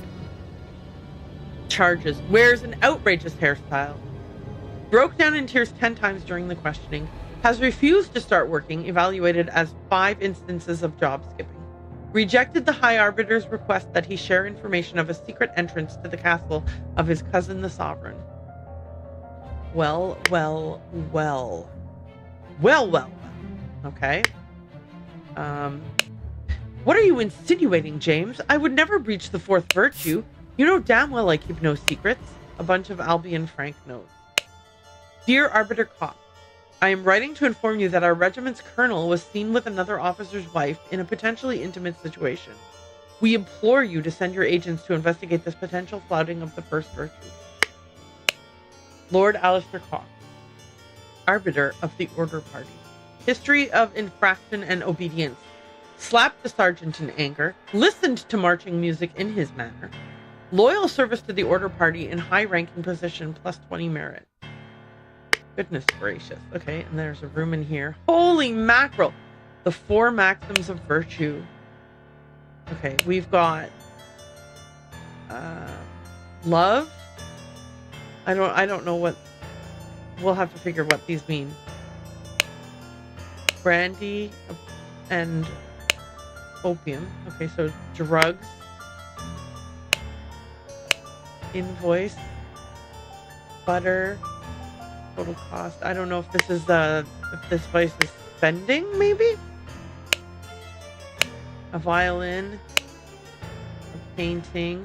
Portrait of Gideon Bell, painted by Jasmine Nightwing in 1794. Okay, art, I guess. A book titled Stories, a book titled Autumn Tales, and reading. Holy mackerel. Remember the 2nd virtue. Store confiscated objects and evidence according to the virtue breached. Silence. You will perform your function as much as is required. It is paramount to ensure order in our new society. In all truth, Lord High Arbiter, I would prefer storing no more than this. London Gazetteer. Since the year 1792, when it gained a majority in Parliament and liberated our government from multi-party chaos, the Order Party has worked hard to improve society. Despite the vast popular support for the party, His Majesty refuses to acknowledge the authority of the party's tribunal. High Arbiter Lazarus Hurst has announced that in 2 months the party and its supporters will participate in a peaceful march to the king's current residence to demonstrate the virtue of moderation. Oh, please. You're so full of it. I am honored to help the party upkeep the 4 virtues. I only hope sitting here all day does not count as sloth. There are worse jobs than this one. And thank God tobacco is not considered an indulgence. A bit boring though. Too bad literature is forbidden. A half full pouch of tobacco. Okay. And then what have we got going on over here? Oh, sorry. Did I not click on this? It doesn't really say what it's doing, but whatever it's doing, it's going to be removing something, I think. Okay. The virtues are... Poof. Okay. Let's start with this. The first virtue is moderation. Excessive drinking.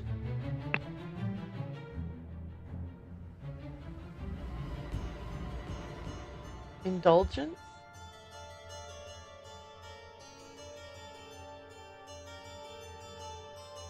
There's also like alcohol and stuff with that.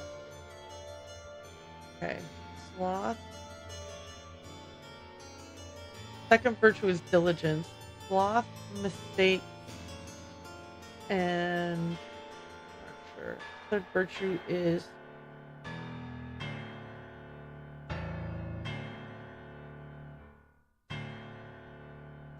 I have no idea if I'm getting these right. Okay, so this is all literature. This one had art and music. Oh wait. This had music. Beauty.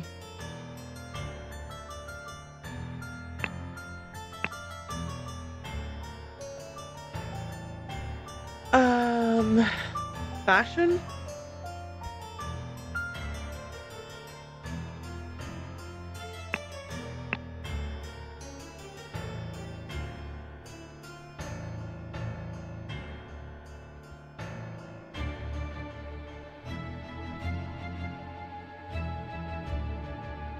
Okay.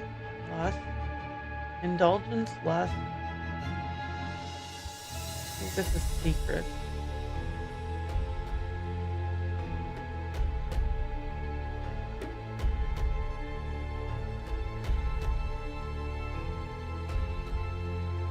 Oh my goodness, I'm so lost. Okay.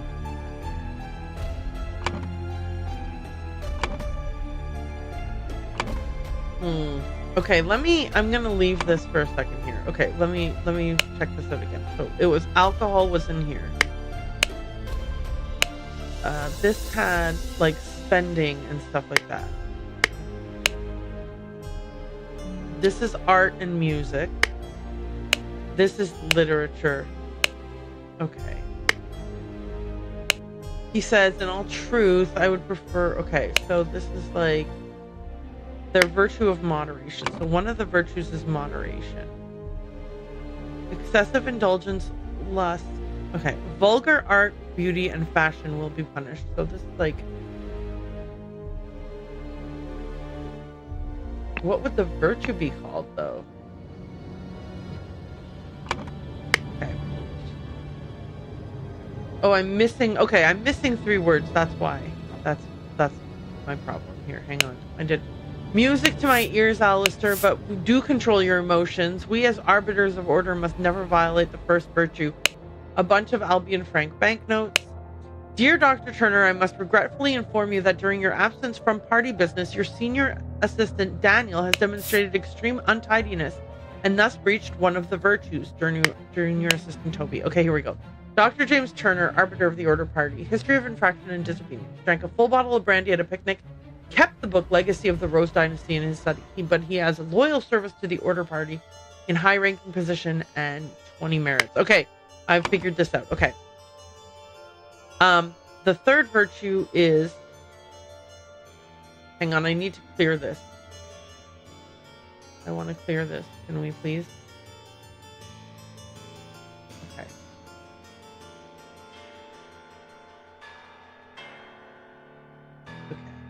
The virtue is, I'm gonna, okay.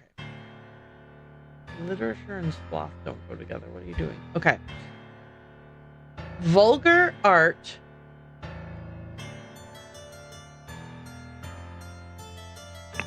music and fashion.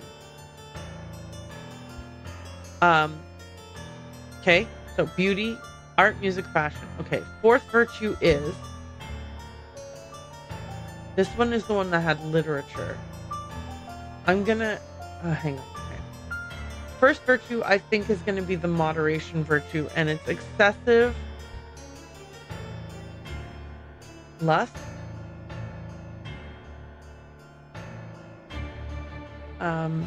Truth. Secrets. Lies.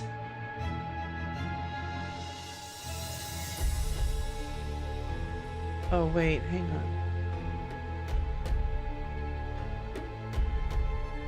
I was gonna say, at work, secrets, lies, and sloth will be punished, so this has gotta be diligent.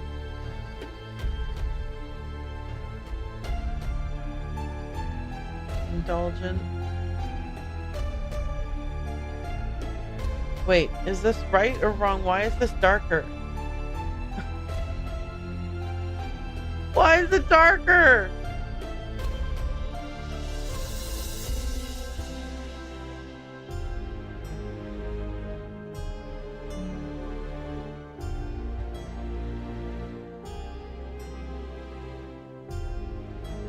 Oh my god. Emotions, that's right. Excessive emotions. The first one is emotions. They don't want lust. Okay, what else are emotions?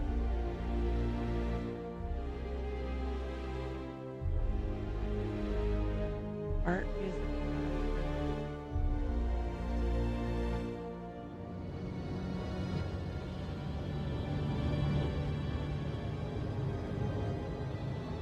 Oh my god, so confusing. Okay. Hang on a second. I'm gonna see what the crimes were again. Okay. The second virtue is diligence. The third virtue has to do with aesthetics. This guy wrote a poem.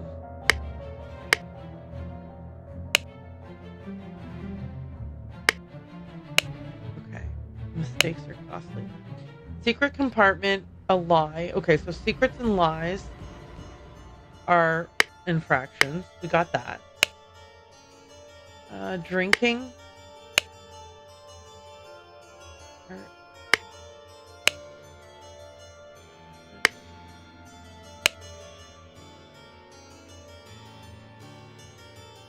Emotions is the first one. He made a mistake here, and he was also lazy. Okay. Emotions, such as lust.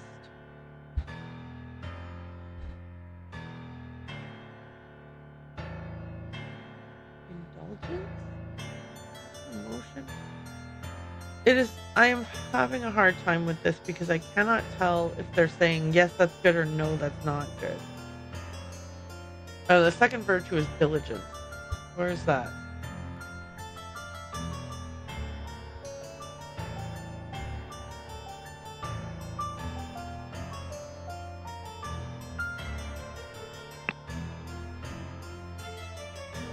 Okay, hang on.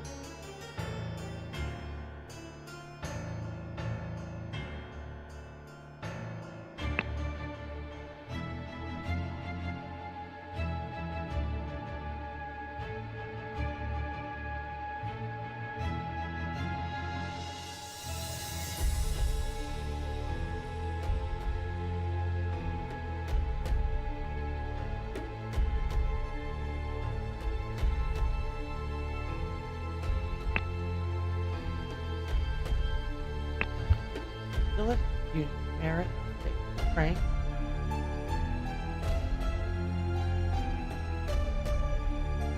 Bone. Old love.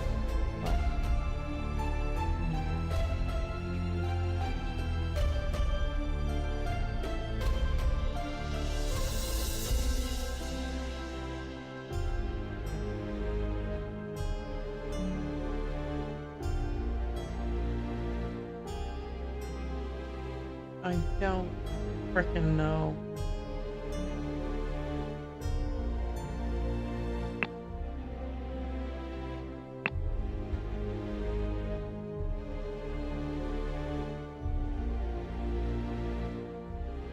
Okay, literature. Maybe it's the type of book it is? No, because they weren't allowed to have books in their private library at all. Jesus, bro. Okay, this one is so hard. I'm like, I am so at a loss. I have no idea what they're trying to get me to. This one is not like the other ones were a little bit more like you had to take less of a like, oh, here's a leap. I have no idea if this is right. Okay.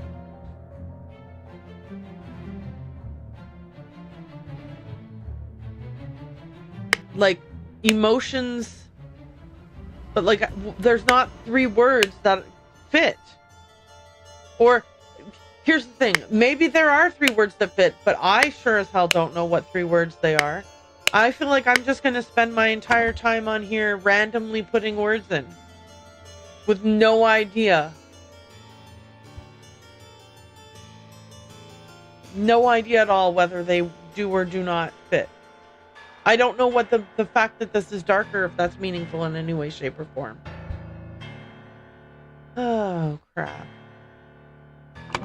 Like the last one I didn't get, and I didn't get it because I screwed up the guy's last name. But this, I feel like I'm like, I have no idea what you want me to put where.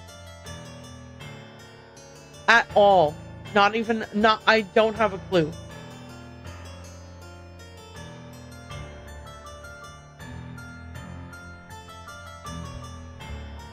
I feel like I don't have the right number of words here at all.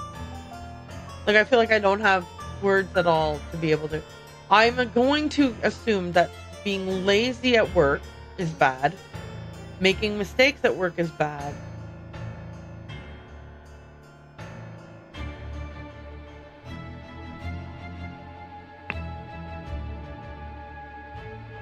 I don't know. This one, the box had a book in it.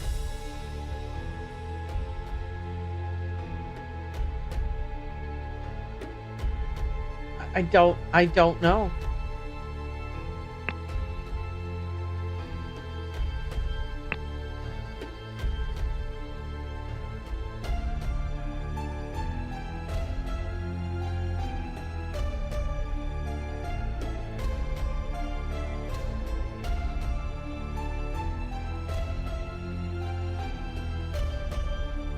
All right, well, I mean, I guess we're done here. I don't want to cheat, and I have no idea what to do next.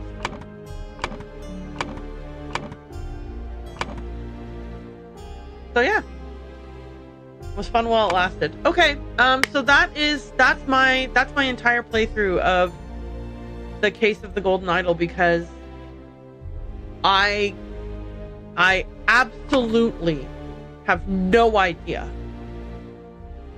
at all what to put here, and I cannot move forward. I think I have to fill these out so that I can then fill these out, so that I can then fill these out, and then eventually fill this out. And I have no idea. None of these make any sense at all to me.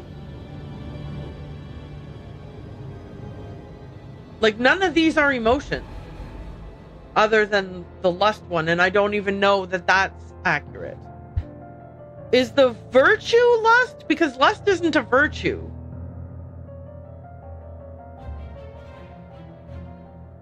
Lust is not a virtue.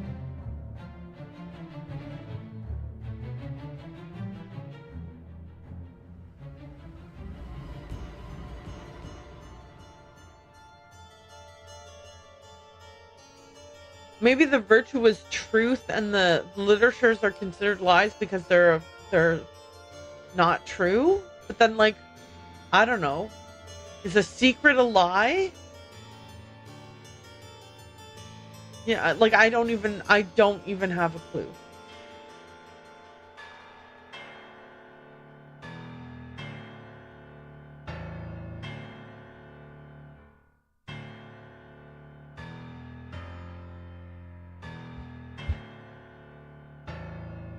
Maybe lust is bad, and we don't want you to look at vulgar art, music, or fashion. And then this one might be moderation. We only want you to have, but then it's like, it's in black, so I feel like it's wrong.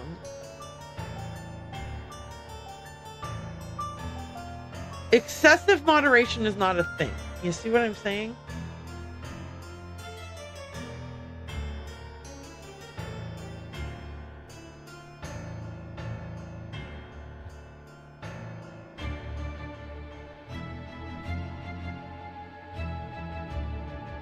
Yeah, I don't know if the thing being a color has any kind of meaning. Like, is it being colored mean something? I don't know if I'm supposed to want it to have a dark color or not have a dark color. I don't know if that even, I don't even know if that's just random.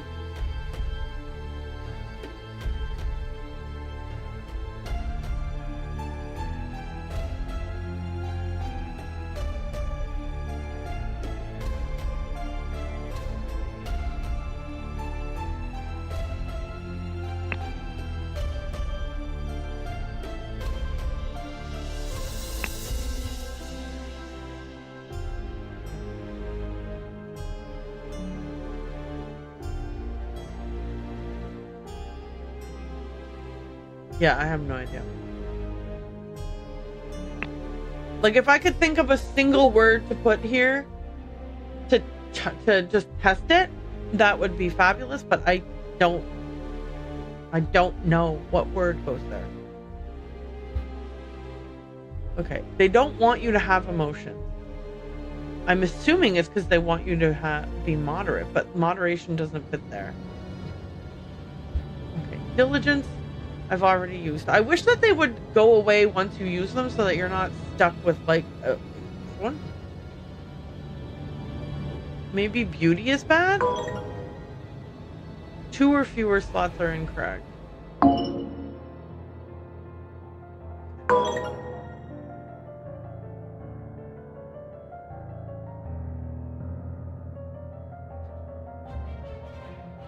Okay. Idle, music, untidiness, emotions. Music is already used. Untidiness is already used. Emotions is already used. Okay, what if I take moderation away? Put beauty here. Diligence is used. Beauty, merit. Merit? No, merit. Stupid, that's stupid. No, don't just fucking randomly put words in here. Jesus.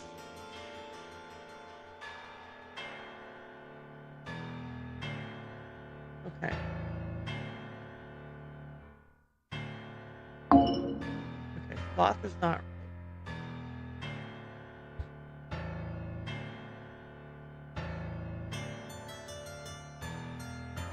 Diligence, beauty. Merit, mistakes. Maybe merit is the first virtue? No. Bones. Strength. Souls.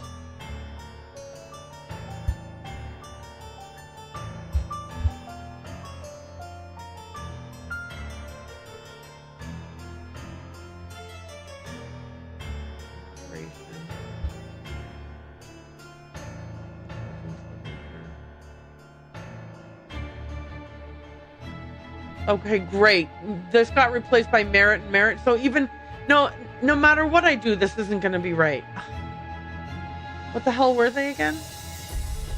At work, mistakes, and sloth, I think it was, right? Sloth, mistakes, and untidiness will be punished. Okay, where was I? Emotions, indulgence.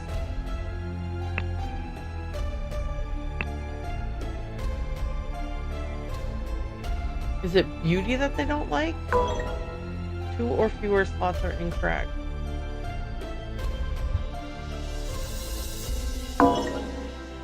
Okay, the fact that it does that is so... Don't do that. Like, I just want to remove this one.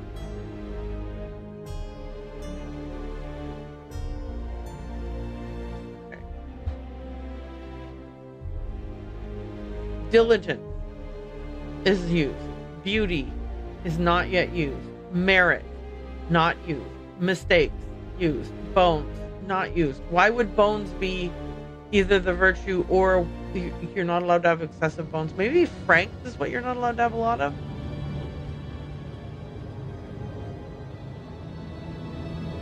Okay, frank, emotions.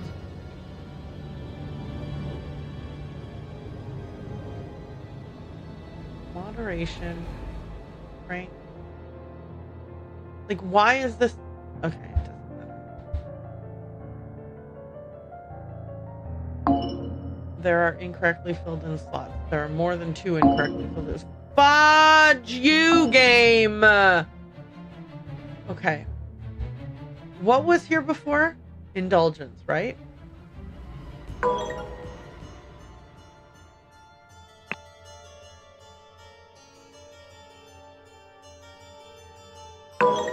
Okay, franks and lust are incorrect. I didn't know you could do that.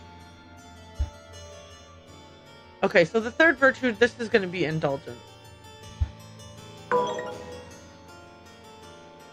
Oh no, dang it, it's not. Okay. And franks was incorrect? Well, hello, War Never Changes. Thank you so much for coming in here. That's so kind of you. Yay! Hello, everybody. Thank you for coming in. I am at my wit's end trying to figure this out and getting really... I was getting kind of aggressively upset about the whole thing. But I'm figuring this out. Okay, hang on.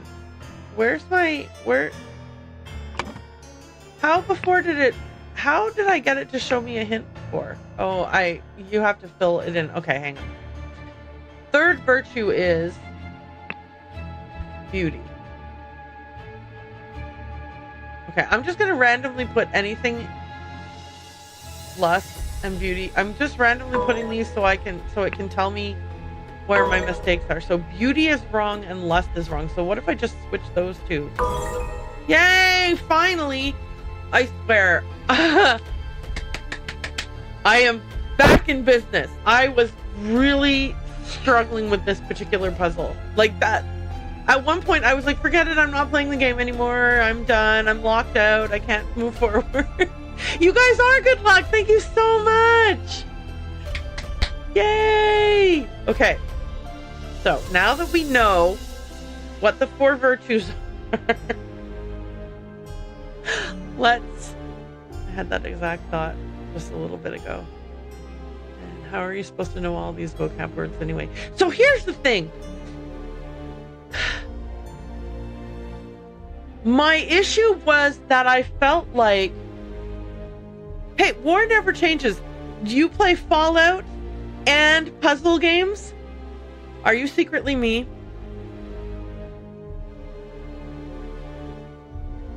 Just wondering. I'm guessing from your name that you play Fallout games.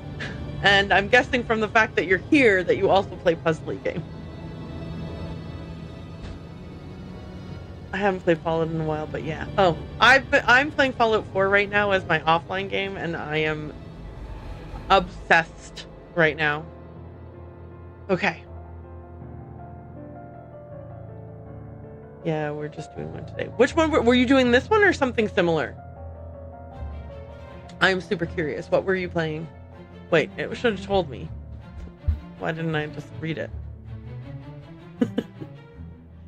True Fear, Forsaken Souls. Okay, I'm adding that to my list. If it's a puzzly game, is it scary? Because I have a tendency to be too scared in scary games.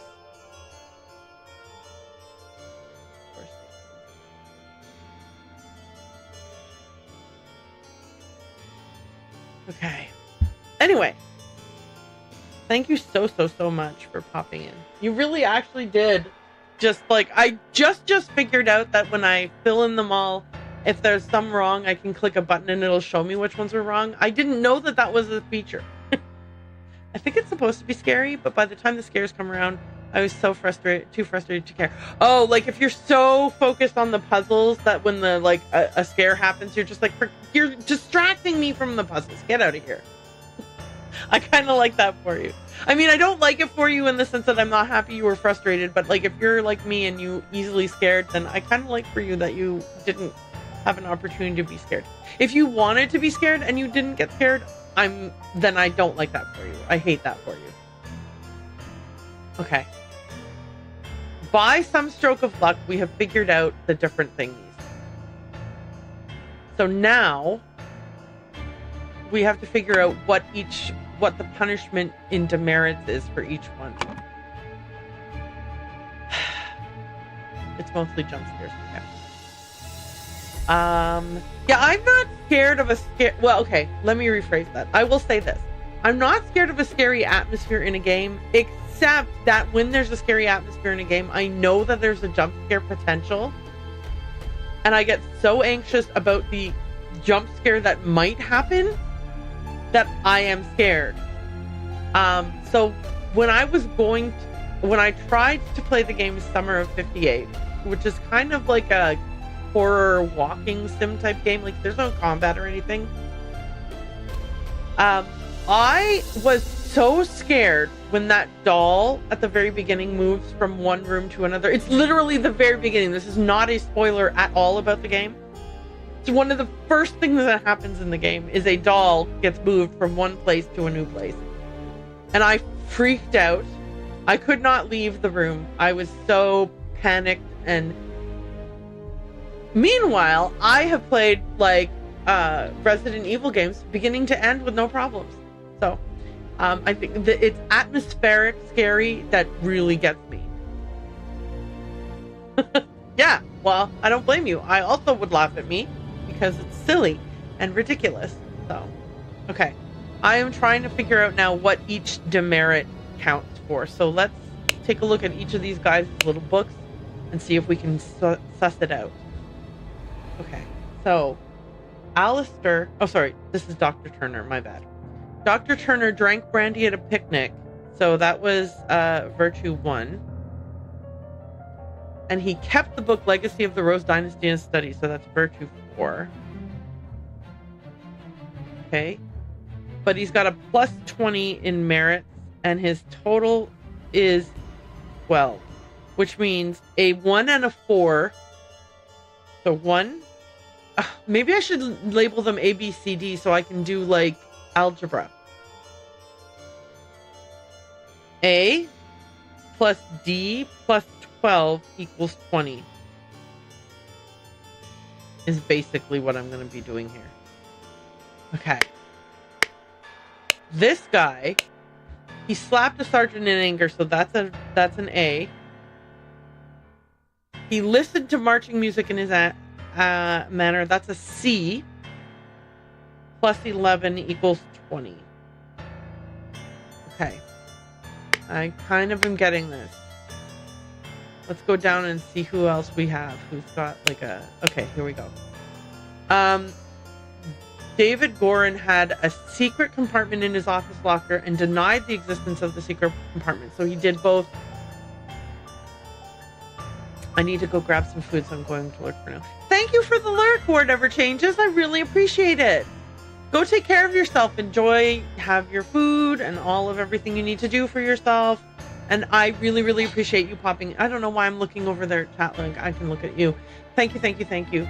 Enjoy your lurk. Okay. David Gorin. Okay, so he has 2 that are like lie related. And okay, so let's look over here. Truth. I can't believe literature is considered a lie in this world. Woof. I would not want to live here. Okay, so he's got 2 of D. So D plus the 8 that he has remaining adds up to a total of 10, right? So because basically what I'm doing is I'm saying if this plus this will equal this. Or I could have said this minus this equals this. Yeah, but either way. Okay, so we've got some promising information here. Anyway, this guy doesn't have the little passport thingy. Did I already do him? Yes. Okay, label the protocol as being on Thursday even though it was Wednesday, so that's a mistake. That's B. Virtue 2 for anyone who is trying to follow along. Took a double link lunch in the office. That's also Virtue B, which is Virtue 2. Okay, so we know that Virtue 2 is 3 demerits whenever you break it. Because he broke Virtue 2 twice. He had a positive of 10, but he wound up with 4 in the end, which means each time he broke Virtue 2, he lost 3 merits. Okay, so we're on the right track. So what other information can I use to suss this out?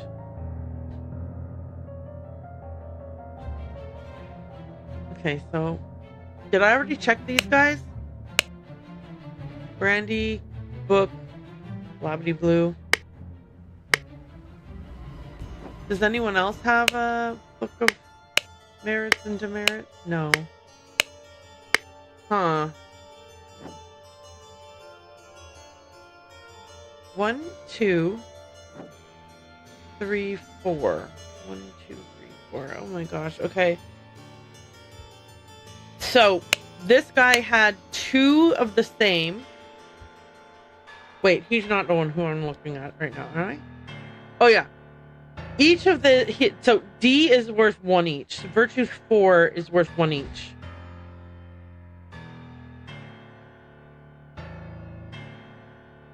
Virtue 2 is worth 3 points. Right, because he had 10 and then -1 -1 leaves 8. Okay. So now that we know that, this is a 1. This has to be a 7. Holy cow. Is that right? I think Virtue 1 is 7 points? 7 points for Virtue 1?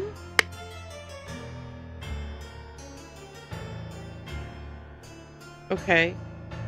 Hang on. So A equals 1. B equals 3. B and C equals 7.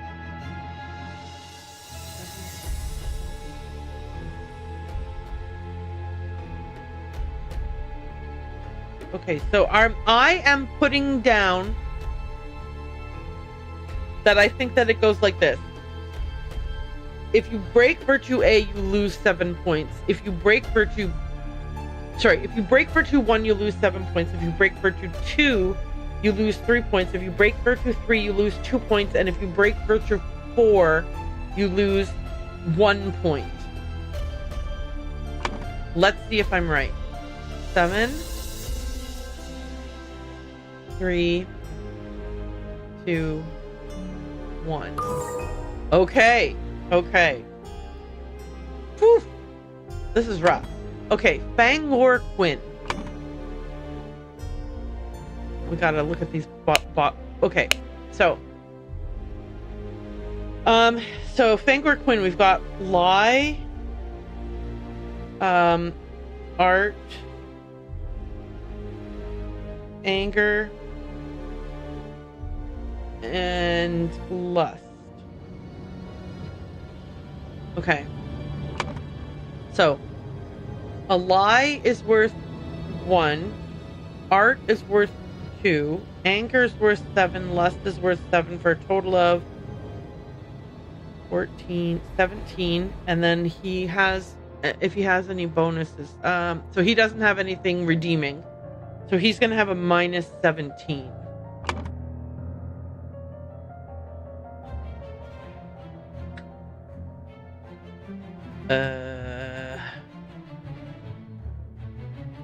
Okay, got it. Minus 17. Okay. Walter Keane. Okay, Walter Keane flirted 3 times. Would we consider that lust?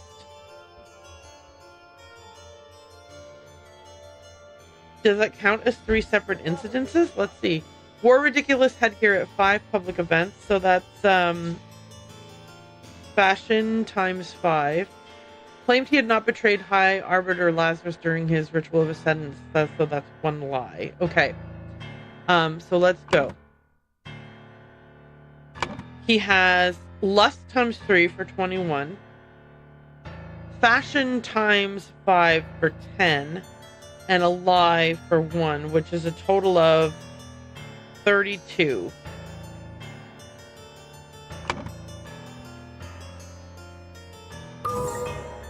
Okay.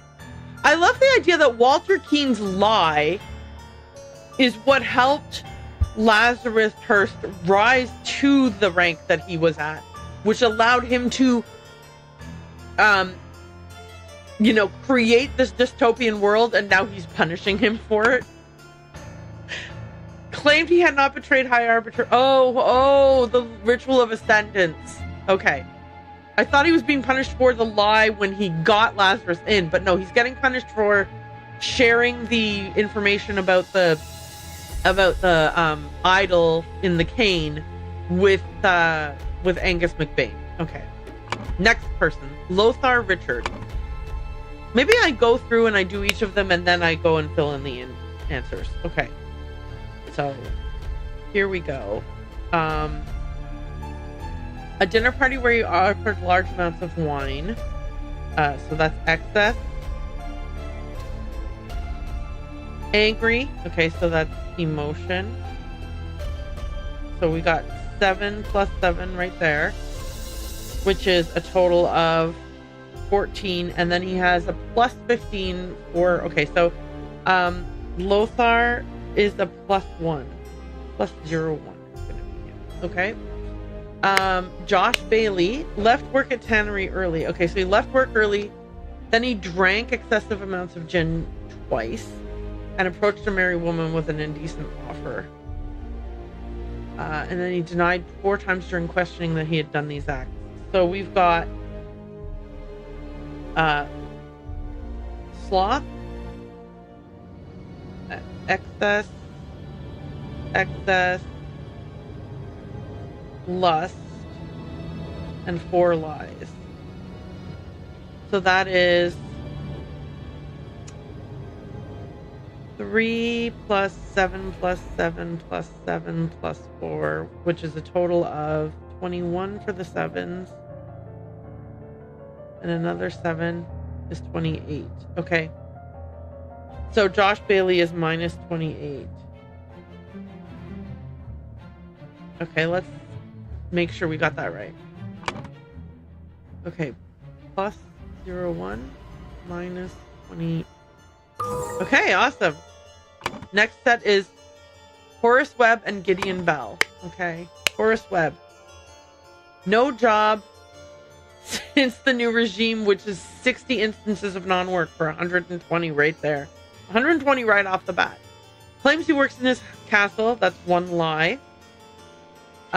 15 books. That's 15 more under the lies section. For a total of 136. But then he's going to give his castle for 200, leaving for 64. Okay, let's see if he... Oh yeah, and let's do Gideon Bell. Outrageous hairstyle. 7 right off the bat. Broke down in tears 10 times during questioning. 70 for that. Refused to start working, evaluated as 5 instances of job skipping. That's 10. Rejected High Arbiter's request that he share information of a secret entrance to the castle of his cousin Sovereign. The Sovereign. This one's a rough one because does that count as 1? What does that count as? Okay, well it's gonna be either 7, 3, 2, or 1. So we'll find out in a second because we can trial and error our way through that one. Horace Webb gets a plus 64. Gideon Bell gets a minus. Okay, so it's either going to be minus 81. Sorry, I meant 88. Okay. Or it's going to be a minus 89. Or it's going to be a minus 90, or it's going to be a minus 97. No, wait. Sorry, hang on. 94. Okay, I did this incorrectly. Whoops. 8. 8. 8, 8. I did something wrong. What's wrong? Okay. I did it wrong. I did it wrong. Okay, we're going to go back to Horse Web. Okay. Okay, so we have 60 times no work, which is 120. 1 lie. 1 times 1 is 1. 15 books. 15 times 1 is 15. That adds up to 136. He is going to donate his castle to the party, which is a 200 merit. 200 minus 136 is 64. Okay, that one I am positive is correct. Plus 164. Gideon Bell. Outrageous hairstyle is a 7. Broke down in tears during questioning. Oh, wait, outrageous hairstyle isn't a 7. It's fashion. It's a 2. Okay, let me try that again. Okay. Outrageous hairstyle starts with a 2. Broke down in tears 70 times, 10 times during questioning is 70. Refuses to work is 10, because 5 times 2, which is a total of 82. So we have to try this. We have to try 83, 84, or 82 plus 7, 89.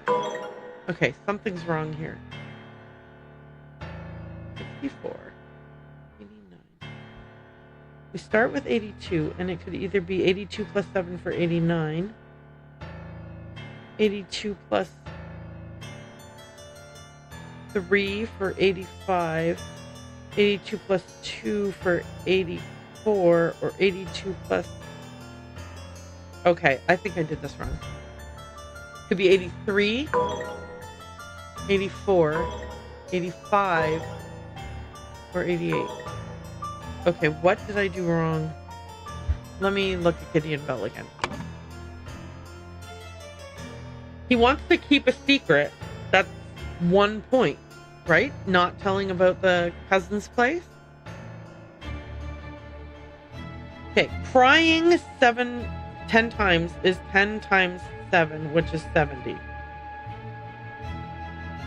Not working 5 times.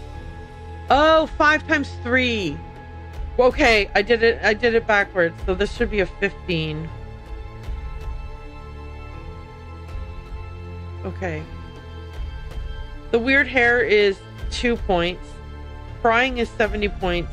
Not working is 15 points. So the other guy not working was 60 times 3, which is 180. Okay, I did this all wrong. This whole one was wrong. Okay, 180 plus 1 plus 15 is 196. 200 minus 196 is 4. And meanwhile, this guy is 2 plus 70 plus 15 is 87. So it could be 88, 89, 90, or 94. Okay.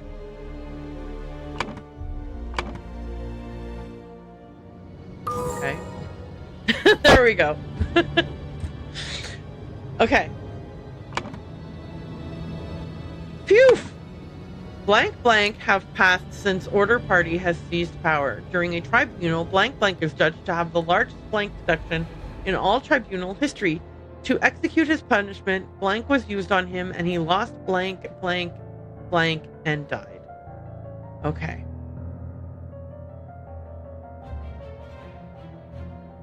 Four.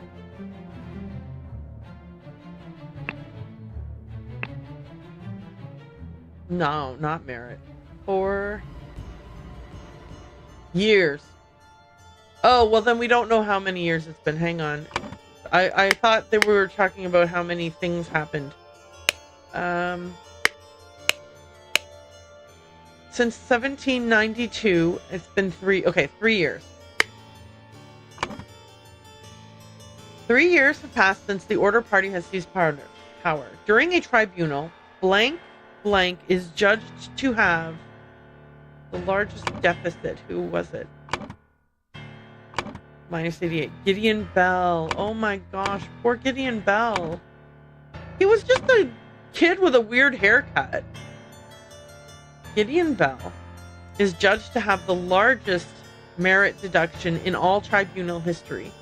To execute his punishment, I'm going to go ahead and guess that the idol was used on him. Idol was used on him, and he lost 88. Oh wait, did he lose bones? What did he lose? Hang on a second here. Oh, it doesn't say.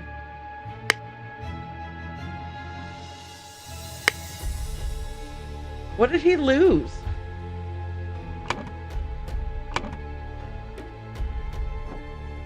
He lost something and died. But what did he lose?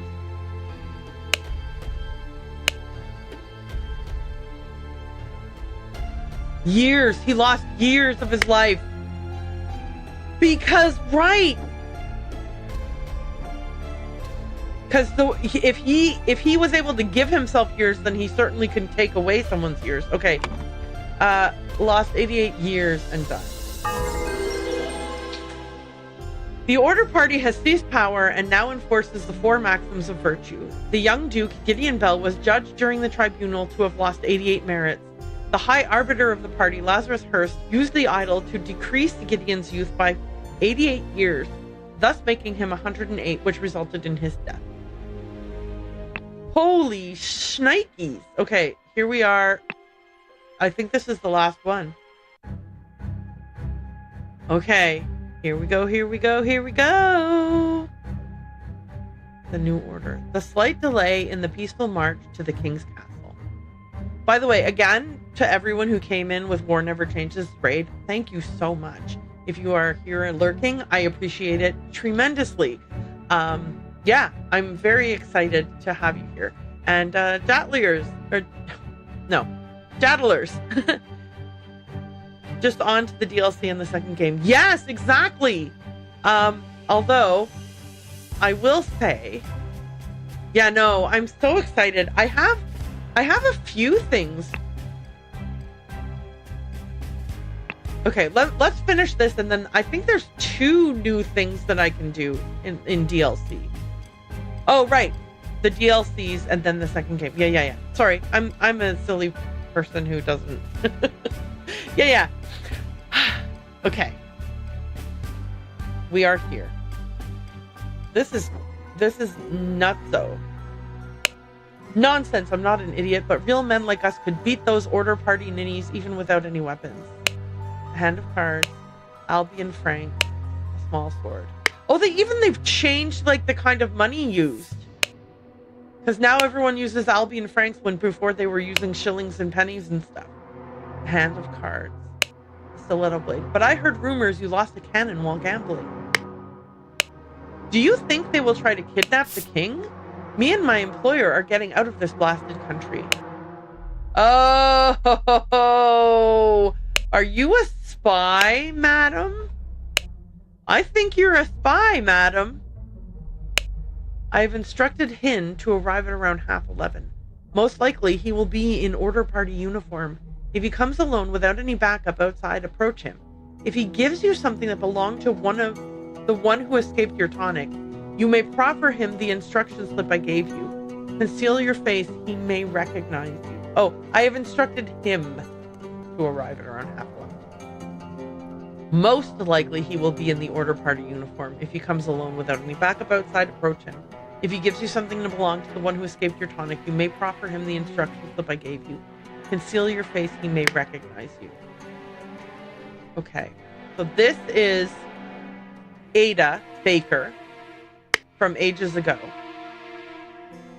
I think she's here to do some kind of spying thing.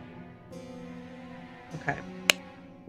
May 14th, 1795. Dandelion Room, Ada Baker, 2 nights. Forget-me-not room, Walter Knott, 2 nights. All those order rats sneaking around here. This is no good. I hope they'll just blackmail me and bugger off. He's got a kitchen knife, partially peeled lemon, and keys. Okay. Okay, so that's what's happening over here. As far as we know. Then we've got a boat. Okay. Over here, we've got Peter Batley and Mary Richards. Dear husband, you are so brave, and you have been drinking since early this morning. What will we do now? What if the evil government men find us? A harp. She's also got a book. Become the pure flower that I know you can be for me. Edmund Cloudsley, 1788, January 5th. Dear Mary, I know where your unworthy mate is hiding you. Soon I will free you from his dirty paws and ship him to colonies, while I will put on a pedestal of sweetest praise, and you will become my ideal wife, Edmund. Dude. For you, I would fight a tiger and win, Peter Batley. This is from way back when. Mary, my uncle Edmund Cloudsley died in some robbery, and I am rich. Now your father will see me for the man that I am. Let's marry, Peter. 1788, December 10th. Okay, wait. So when did this letter get sent? Yeah. 7 years after he supposedly died. I have some small but pressing business to attend to at the property of our late brother Sebastian, the previous Proud Beast steward. I will be back at the camp for our 10 o'clock strategy meeting as planned. Signed, Lazarus. And the 7 seals thing. Okay. Worry not and continue the feast, wife. Nothing can stand in my way. I will kill our enemies wherever we go. He's still betting on horse races. Okay. All right. Over here. Whoa. This estate is in bad shape. A pile of mangled and burned corpses. An empty cannon. Okay. I think it's about time we took care of our bodies. Take a break, use the potty, get a snack, etc. You know what? Actually, I think that's not such a bad idea. I will take a short 5-minute break and I will be back after that to resume. So everybody who is here, just, now would be a great time for you to get something to drink, something to eat. If you have any meds that you're supposed to haven't taken yet today, then take your meds. Bathroom break, whatever you need. I'll be back in 5 or so minutes.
Okay.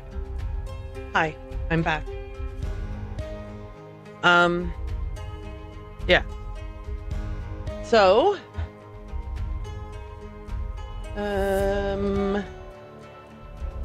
what am I wanting to do? Resume my game. If you hear any weird noises happening, my husband, while I was on my short break, took advantage to try to put up some shelves, and he might make some noise while he's finishing that up. That's what that noise is. Okay, here we go. So we've got one of the guys. This is a dark hand steward here. Oh, I recognize that voice. It is you. Isn't it poetic that you've fallen for the same trap as you did all those years ago? Straw men are your bane. And an empty musket. Oh, shoot! Yes, that's my bad. I forgot to fix it. Thank you so much, chattlers, for reminding me. Yeah, I have it blurred on purpose when I do my away screen, but I forgot to click the 2 different buttons that I need to click to make it go back into focus when I get back. So thank you so much for that reminder. Whoops! Okay. Thankfully the game is clear, so we're seeing the important stuff. Okay. Damn you, cunning devil. Arg! You will find me in the place where we two first met. There we can talk. Okay. And then this is an empty pistol and a loaded pistol. Okay. The newly invented transportation device. Okay, so this guy shot this guy and the bullet went through this window.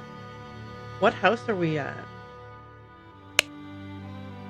A scarecrow with a hole through its head. A bullet lodged in the wall. Okay. Oh, okay. I got it. He showed up here and shot through the window and shot the scarecrow. And then this guy was like, sucker, and shot him in the back. Okay, got it. A white pigeon. I admit I may have treated you unjustly after our long cooperation. I will come alone in peace so we can discuss your compensation. Okay.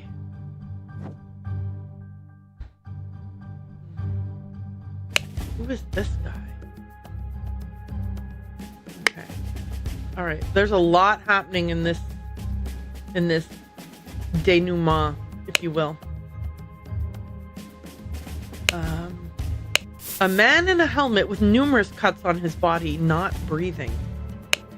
A slightly dented saber with some blood on it. Oh, hang on a tick. This guy's an old guy, but he might not be an old guy if he's been punished using the idol to pull years out of him, or put years into him.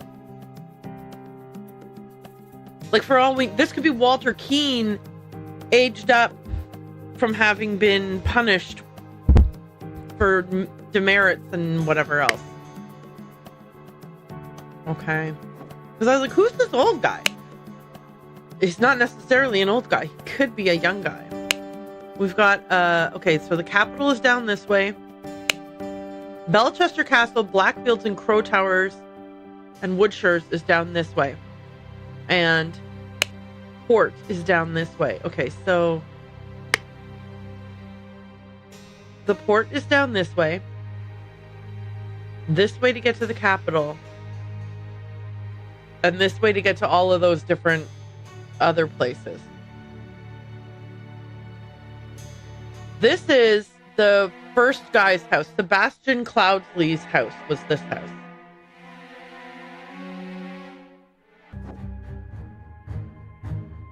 Is this the cabin in the woods? This might well be the cabin in the woods. But maybe it isn't. This could also be Batley's house. No, it couldn't be because Belchester Castle, Blackfields, Crow Towers, and Woodshires is that. Okay, it's fine. Next place is this one here. This is Alistair Cox. Why are you not working, you worthless piece of garbage? I'm doing the same thing I saw Lazarus do during the merit executions. It's not working because it's missing the gem isn't there. A slightly dented saber. Oh, the gem's broken? Has it been used up? Oh, has it been used up? Like it's the gem is there, it's not red or blue. It's all melted and warped.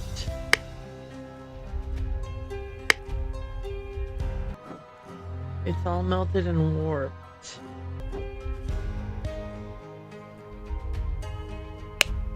Okay. The regime has to fall. It has taken everything from me. The watch is ticking and shows 12:15 p.m. A Navaja blade. 1795, May 15. Capitol Route morning report. At 8, a newfangled insurrectionist carriage passed by. At 8:30, an individual in the insurrectionist uniform passes by on the new two-wheeled contraption. At 10:15, two individuals in insurrectionist uniforms pass by on horses. Is this Maurice Evans, but like disguised as a washerwoman? So these are the insurrectionists. Yes, Comrade Lazarus has not yet returned for several hours.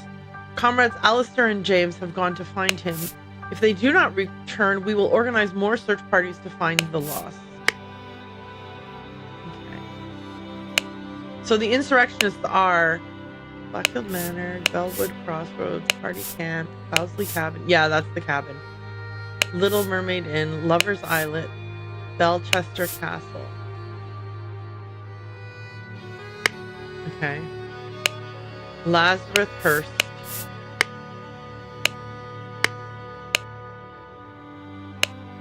BG. David Boren. Since his success at the Mermaid Inn has proven to be so resourceful and discreet.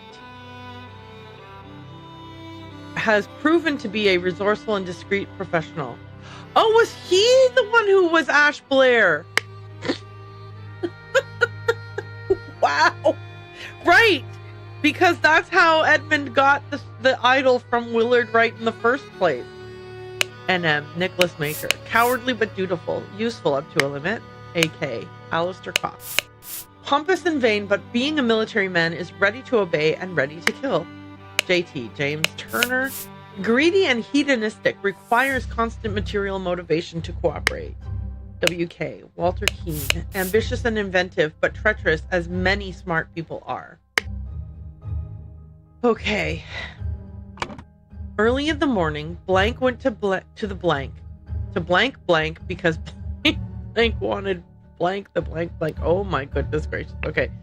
Oh, okay. Hang on.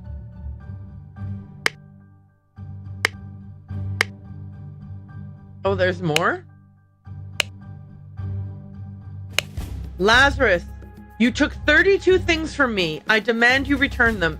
If you refuse, I will make the story of your true origins known to the other party leaders. At 11:30 on May 15, meet me at the place the idol was stolen. Our brotherhood and poor Willard Wright met where the idol was stolen, from our brotherhood and poor Willard Wright met his death. Come alone and bring proof, something personal of yours to give to the veiled woman. Tie your reply to the pigeon and release it from the cage. It will find me. Okay. Okay. Okay. Okay. What are these for? Oh, so that we can go back and check things out. Okay. Okay, that's actually excellent. So.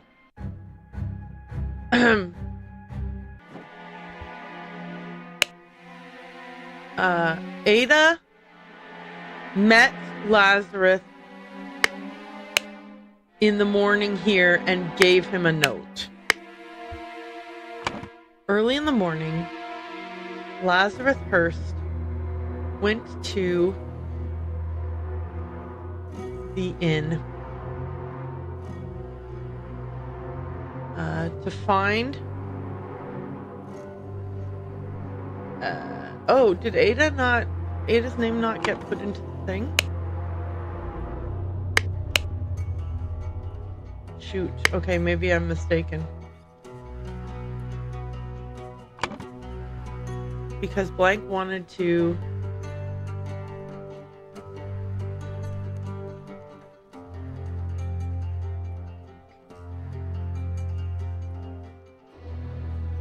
All right, let me see the lady again.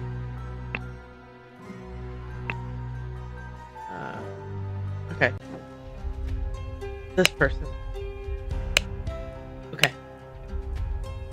8 a.m. Newfangled insurrectionist carriage passes by. 8:30. Individual in insurrectionist uniform passes by on the new two-wheeled contraption.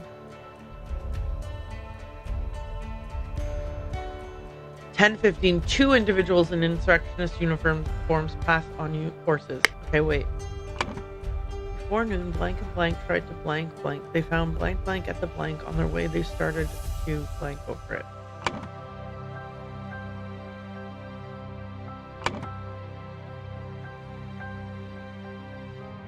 Okay.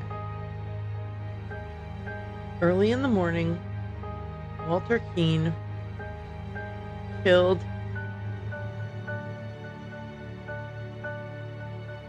Lazarus Hurst at the cabin. Before... oh, wait. Multiple people killed people. Oh, okay. Stop trying to guess.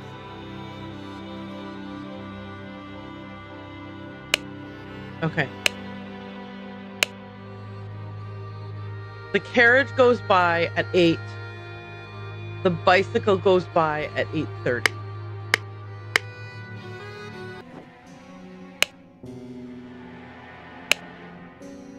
Half 11. So at half 11, he shows up here.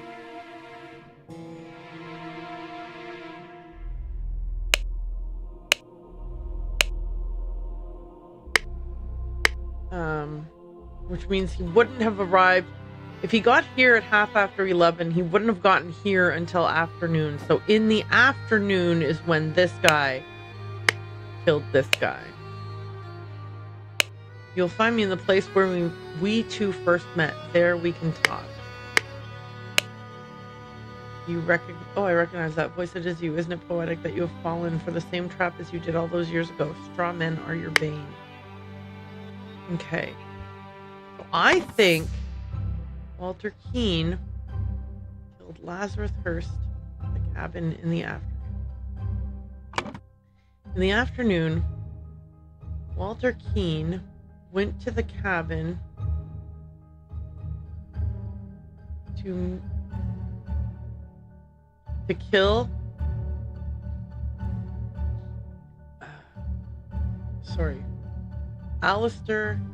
Lazarus Hurst went to the cabin to kill Lazarus Keane because blank tried to blackmail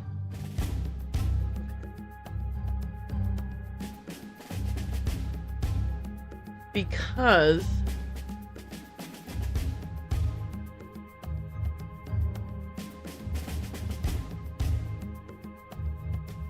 oh, I don't know what's happening. Oh, I'm having a hard time with this. There's too much happening and I don't know what's going on. Okay.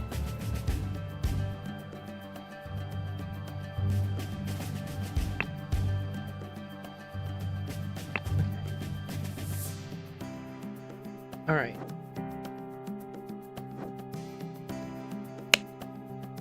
Comrade Lazarus has not yet returned for several hours. Comrades Alistair and James have gone to find him. They do not return. We will organize more search parties to find the lost. Okay, so this is where, before noon, James Turner and Alistair Cobb tried to find Lazarus Hearst. They found the golden idol at the manor on their way back and started to argue over it. Okay. That part I got. All right. So in the morning, Lazarus Hearst went to the manor.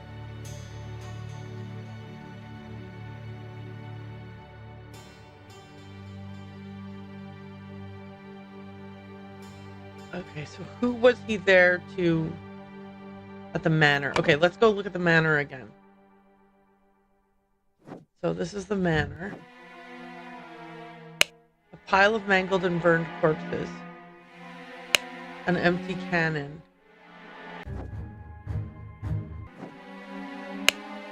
Nonsense, I'm not an idiot. Real men like us could beat those order party ninnies even without any weapons. I heard rumors you lost a cannon while gambling. You think they will try to kidnap the king? Me and my employer are getting out of this blasted country. Okay, who? Walter not. Who stole the cannon or won the cannon in gambling?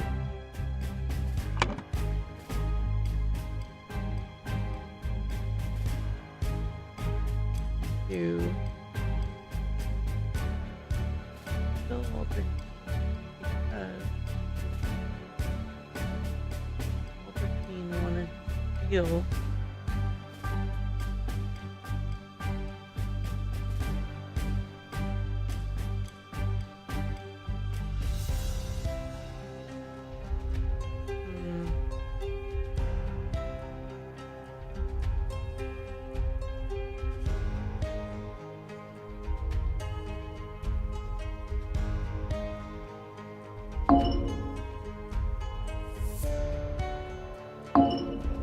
In early morning, Walter Keane went to the manor to kill Lazarus Hearst. No. Meat?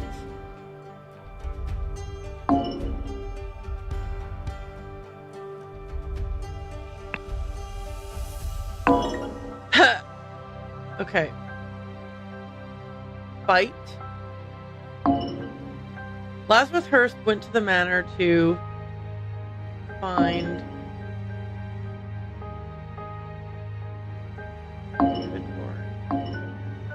You know what? Okay, I don't have enough information about the morning. Okay, what happened at the manor? Someone who had a cannon, so someone who was at the hotel and won the cannon gambling. Worry not. Nothing can stand in my way. I will kill our enemies wherever we go. Okay, Peter Batley. Because Peter Batley, no, because Lazarus Keane wanted to have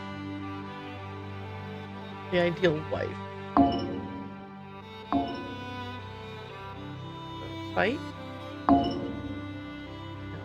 No. Kill? Kidnap? He went there to kidnap Mary Batley. Am I right? This is wrong. This should say Hearst.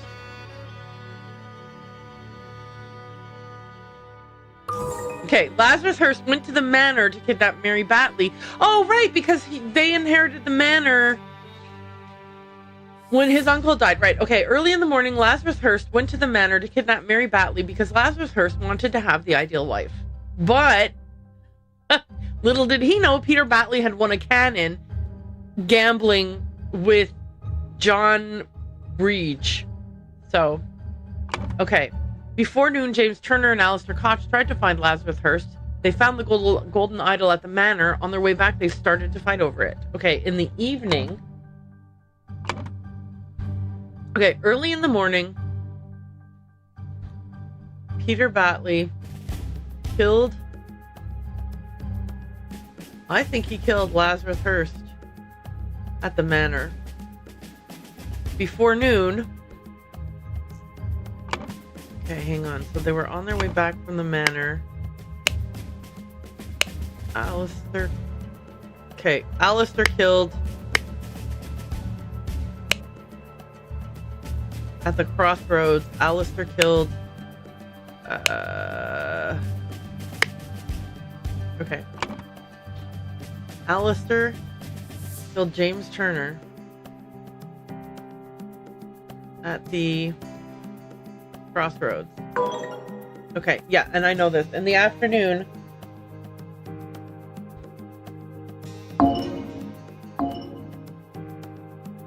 David Gorin. Walter, okay. Walter Keane killed David Gorin at the cabin. Right, because Walter Keane's like, haha, I tricked you again. The last time I tricked you, I used a... Yeah, right. Walter's the one who tricked David, so that's obviously Walter's the one who killed it. Okay, so let's do this one. In the afternoon, David Gorin went to the cabin to find Walter Keane because Walter Keane tried to blackmail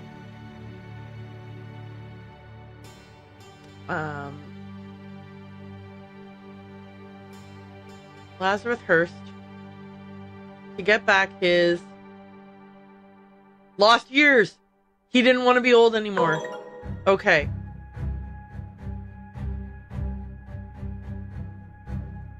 Kill. Before storming the king's castle with the Order Party, Lazarus Hearst led his men to Sebastian Cloudsley's old manor in order to kidnap his long-lost love, Mary Batley, nee Richard, who was hiding there with her husband, Peter Batley. Upon entering the manor, Lazarus and his troops were confronted by a drunk Peter and the cannon he had won while gambling. Peter blew up Lazarus, breaking the idol, and then fled the scene with Mary. Okay. Down with virtues. Drink. Hey, weren't you with the Order Party? Oh no, I was never part of that ghastly organization. Whee! I can take this gilded brass trinket for scrap metal. You can have 3 stew for it and call yourself lucky. Okay, so the idol is worth nothing now. And Nicholas Maker, thankfully, is able to go undercover because he was never really the face of the organization. Holy cannoli! Wow, that was so exciting. Okay, now let's do the epilogue. Okay. Witness the power of the idol in my hands and swear loyalty to Lazarus Hearst. We will build the ideal society. And he's got the, what is it? Increase matter time? Or increase matter heat. The Brotherhood of Masks. Only one thing is worse than imbeciles. Imbeciles with power. The rich and noble have a social club with mystical rituals and other hogwash that are so stupid that they did not realize when they had some truly miraculous technology in their hands. However, they are influential and persistent and have already caused a great deal of harm to me and my goals. Walter Keane has told me more about their organization and practices. If he tells the truth, and they are truly devoted to their religious entity of Griffin Reborn, I could gain some powerful allies for my next move. So let's remember that this entire thing, Edmund Cloudsley had an idea. He felt like the world was a crap place, and he was the one who knew how to fix it. So he was like politically involved and whatever else. His whole deal is that he literally infiltrates this organization and pretends to be the Griffin Reborn just so he can get political power and take over the world as Lazarus Hearst. But has always been Edmund Cloudsley. Oh! Yeah, he's removing years from himself here. He's making himself from Edmund Cloudsley into Lazarus Hearst. Order Party Manifesto. All citizens are equal. All citizens must serve society to the full extent of their abilities. Citizens must be evaluated according to how virtuous they are. A society with internal contradiction is unsustainable. Therefore, it must be led by the most virtuous citizen. The king should step down. The aristocracy must be abolished. The virtuous citizens are better able to serve society. Therefore, virtuous citizens deserve to gain more time on this earth, and bad citizens deserve to lose time. This is bonkers crazy. This is unbelievable. My pure Mary is joined in matrimony with that clown, Peter Batley. She must have done it out of grief for my death. Such a hasty decision goes against every principle of virtue. Therefore, I consider the marriage null and void. She will come to me once she learns I still live, but for now, my duties in the service of humanity take precedence. Lunatic!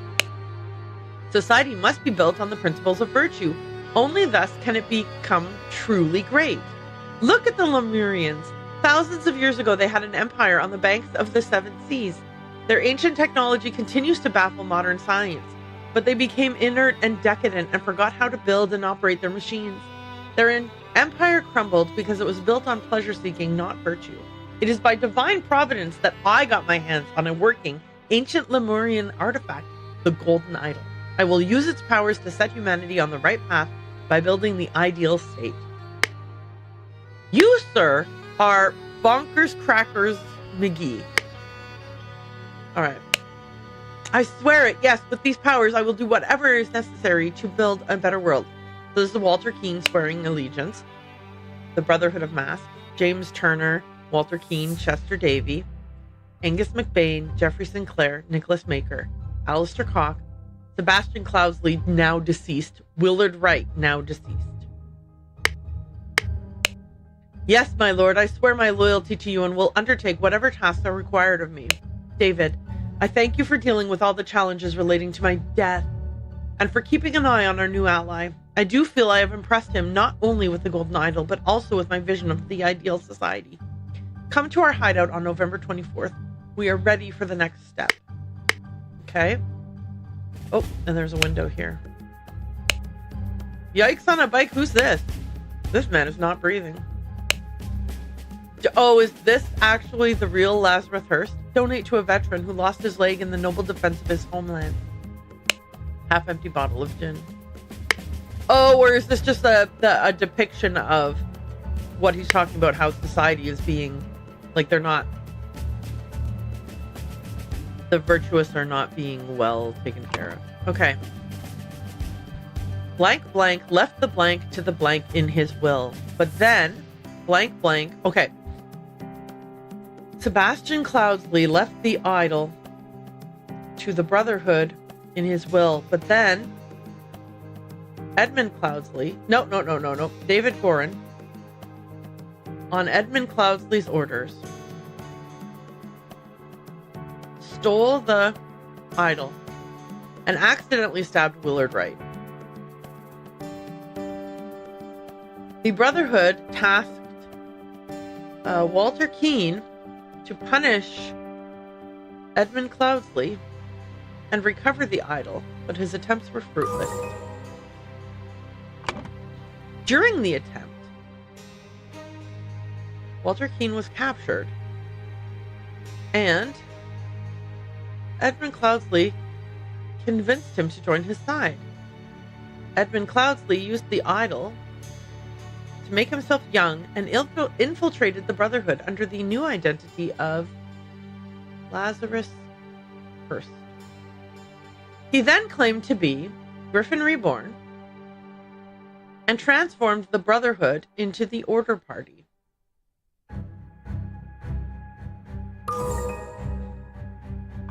The scroll is not filled in. Oops. Brotherhood Masters. Okay. James Turner and Alistair Cock helped Lazarus Hearst seize power in the country and enforce the rule of virtue, by taking youth away from common people and giving it to the Order Party members. Well, yeah, they're terrible. Right before the final showdown with the uncooperative king, Lazarus Hearst Because he is so base. He does not follow any of the virtues, by the way. Coveting his cousin's wife, wanting to kidnap her, selfishness, yada yada, blah blah blah. Like every single thing of the things that are like that he deems virtues, he doesn't follow himself. Anyway, he wanted to kidnap Mary Batley, but was shot by Peter Batley, and the idol was broken. Thank you for playing. Okay, cool. We did it! We did it! Yes! Everybody, pat yourselves on the back. 3 cheers for us because we are awesome. We so did it. Okay, how do I get out of here now? Return? No. No. How do you leave the game? Once you've finished it. Oh, return to scenario selection. Okay. Oh, and then there's home. Okay, so next up is Golden Idol Mysteries, The Spider of Lanka, which I think must be this looks like it might be a Lemurian type story. And then we have Golden Idol Mysteries, The Lemurian Vampire, which is another Lemurian one. It is 5:30 p.m. I am considering that I will probably end things today on this note because this is such a great note to end it on. Success, celebration. We're so happy that we finished the case of the Golden Idol. And then what I think I will do is I will come back. I think maybe what I will do is on Tuesday evening I will be back. And I will be playing the Spider of Lanka. And if the Spider of Lanka is a quick one, then I will also do the Lemurian Vampire. I don't know anything about them. I'm playing this completely blind. I mean, obviously the beginning part of today's stream was not completely blind because I was replaying everything I did yesterday. But yeah, we're replaying the we're playing these blind. So I'm really looking forward to that. I'm going to do that on Tuesday evening. I would say probably sometime around 7 p.m. on Tuesday. That's Eastern time. If you want to join me for that, that's where you can find me. Okay.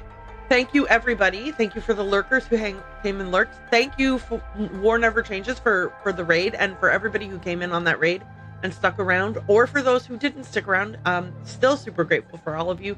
Anybody who popped in on their own, also super grateful. People who chatted, people who didn't chat, all of you are appreciated, and I am so grateful for everyone. Okay, I'm going to actually send you guys. I'm going to say goodbye to everybody on the Red App. Goodbye, Red App.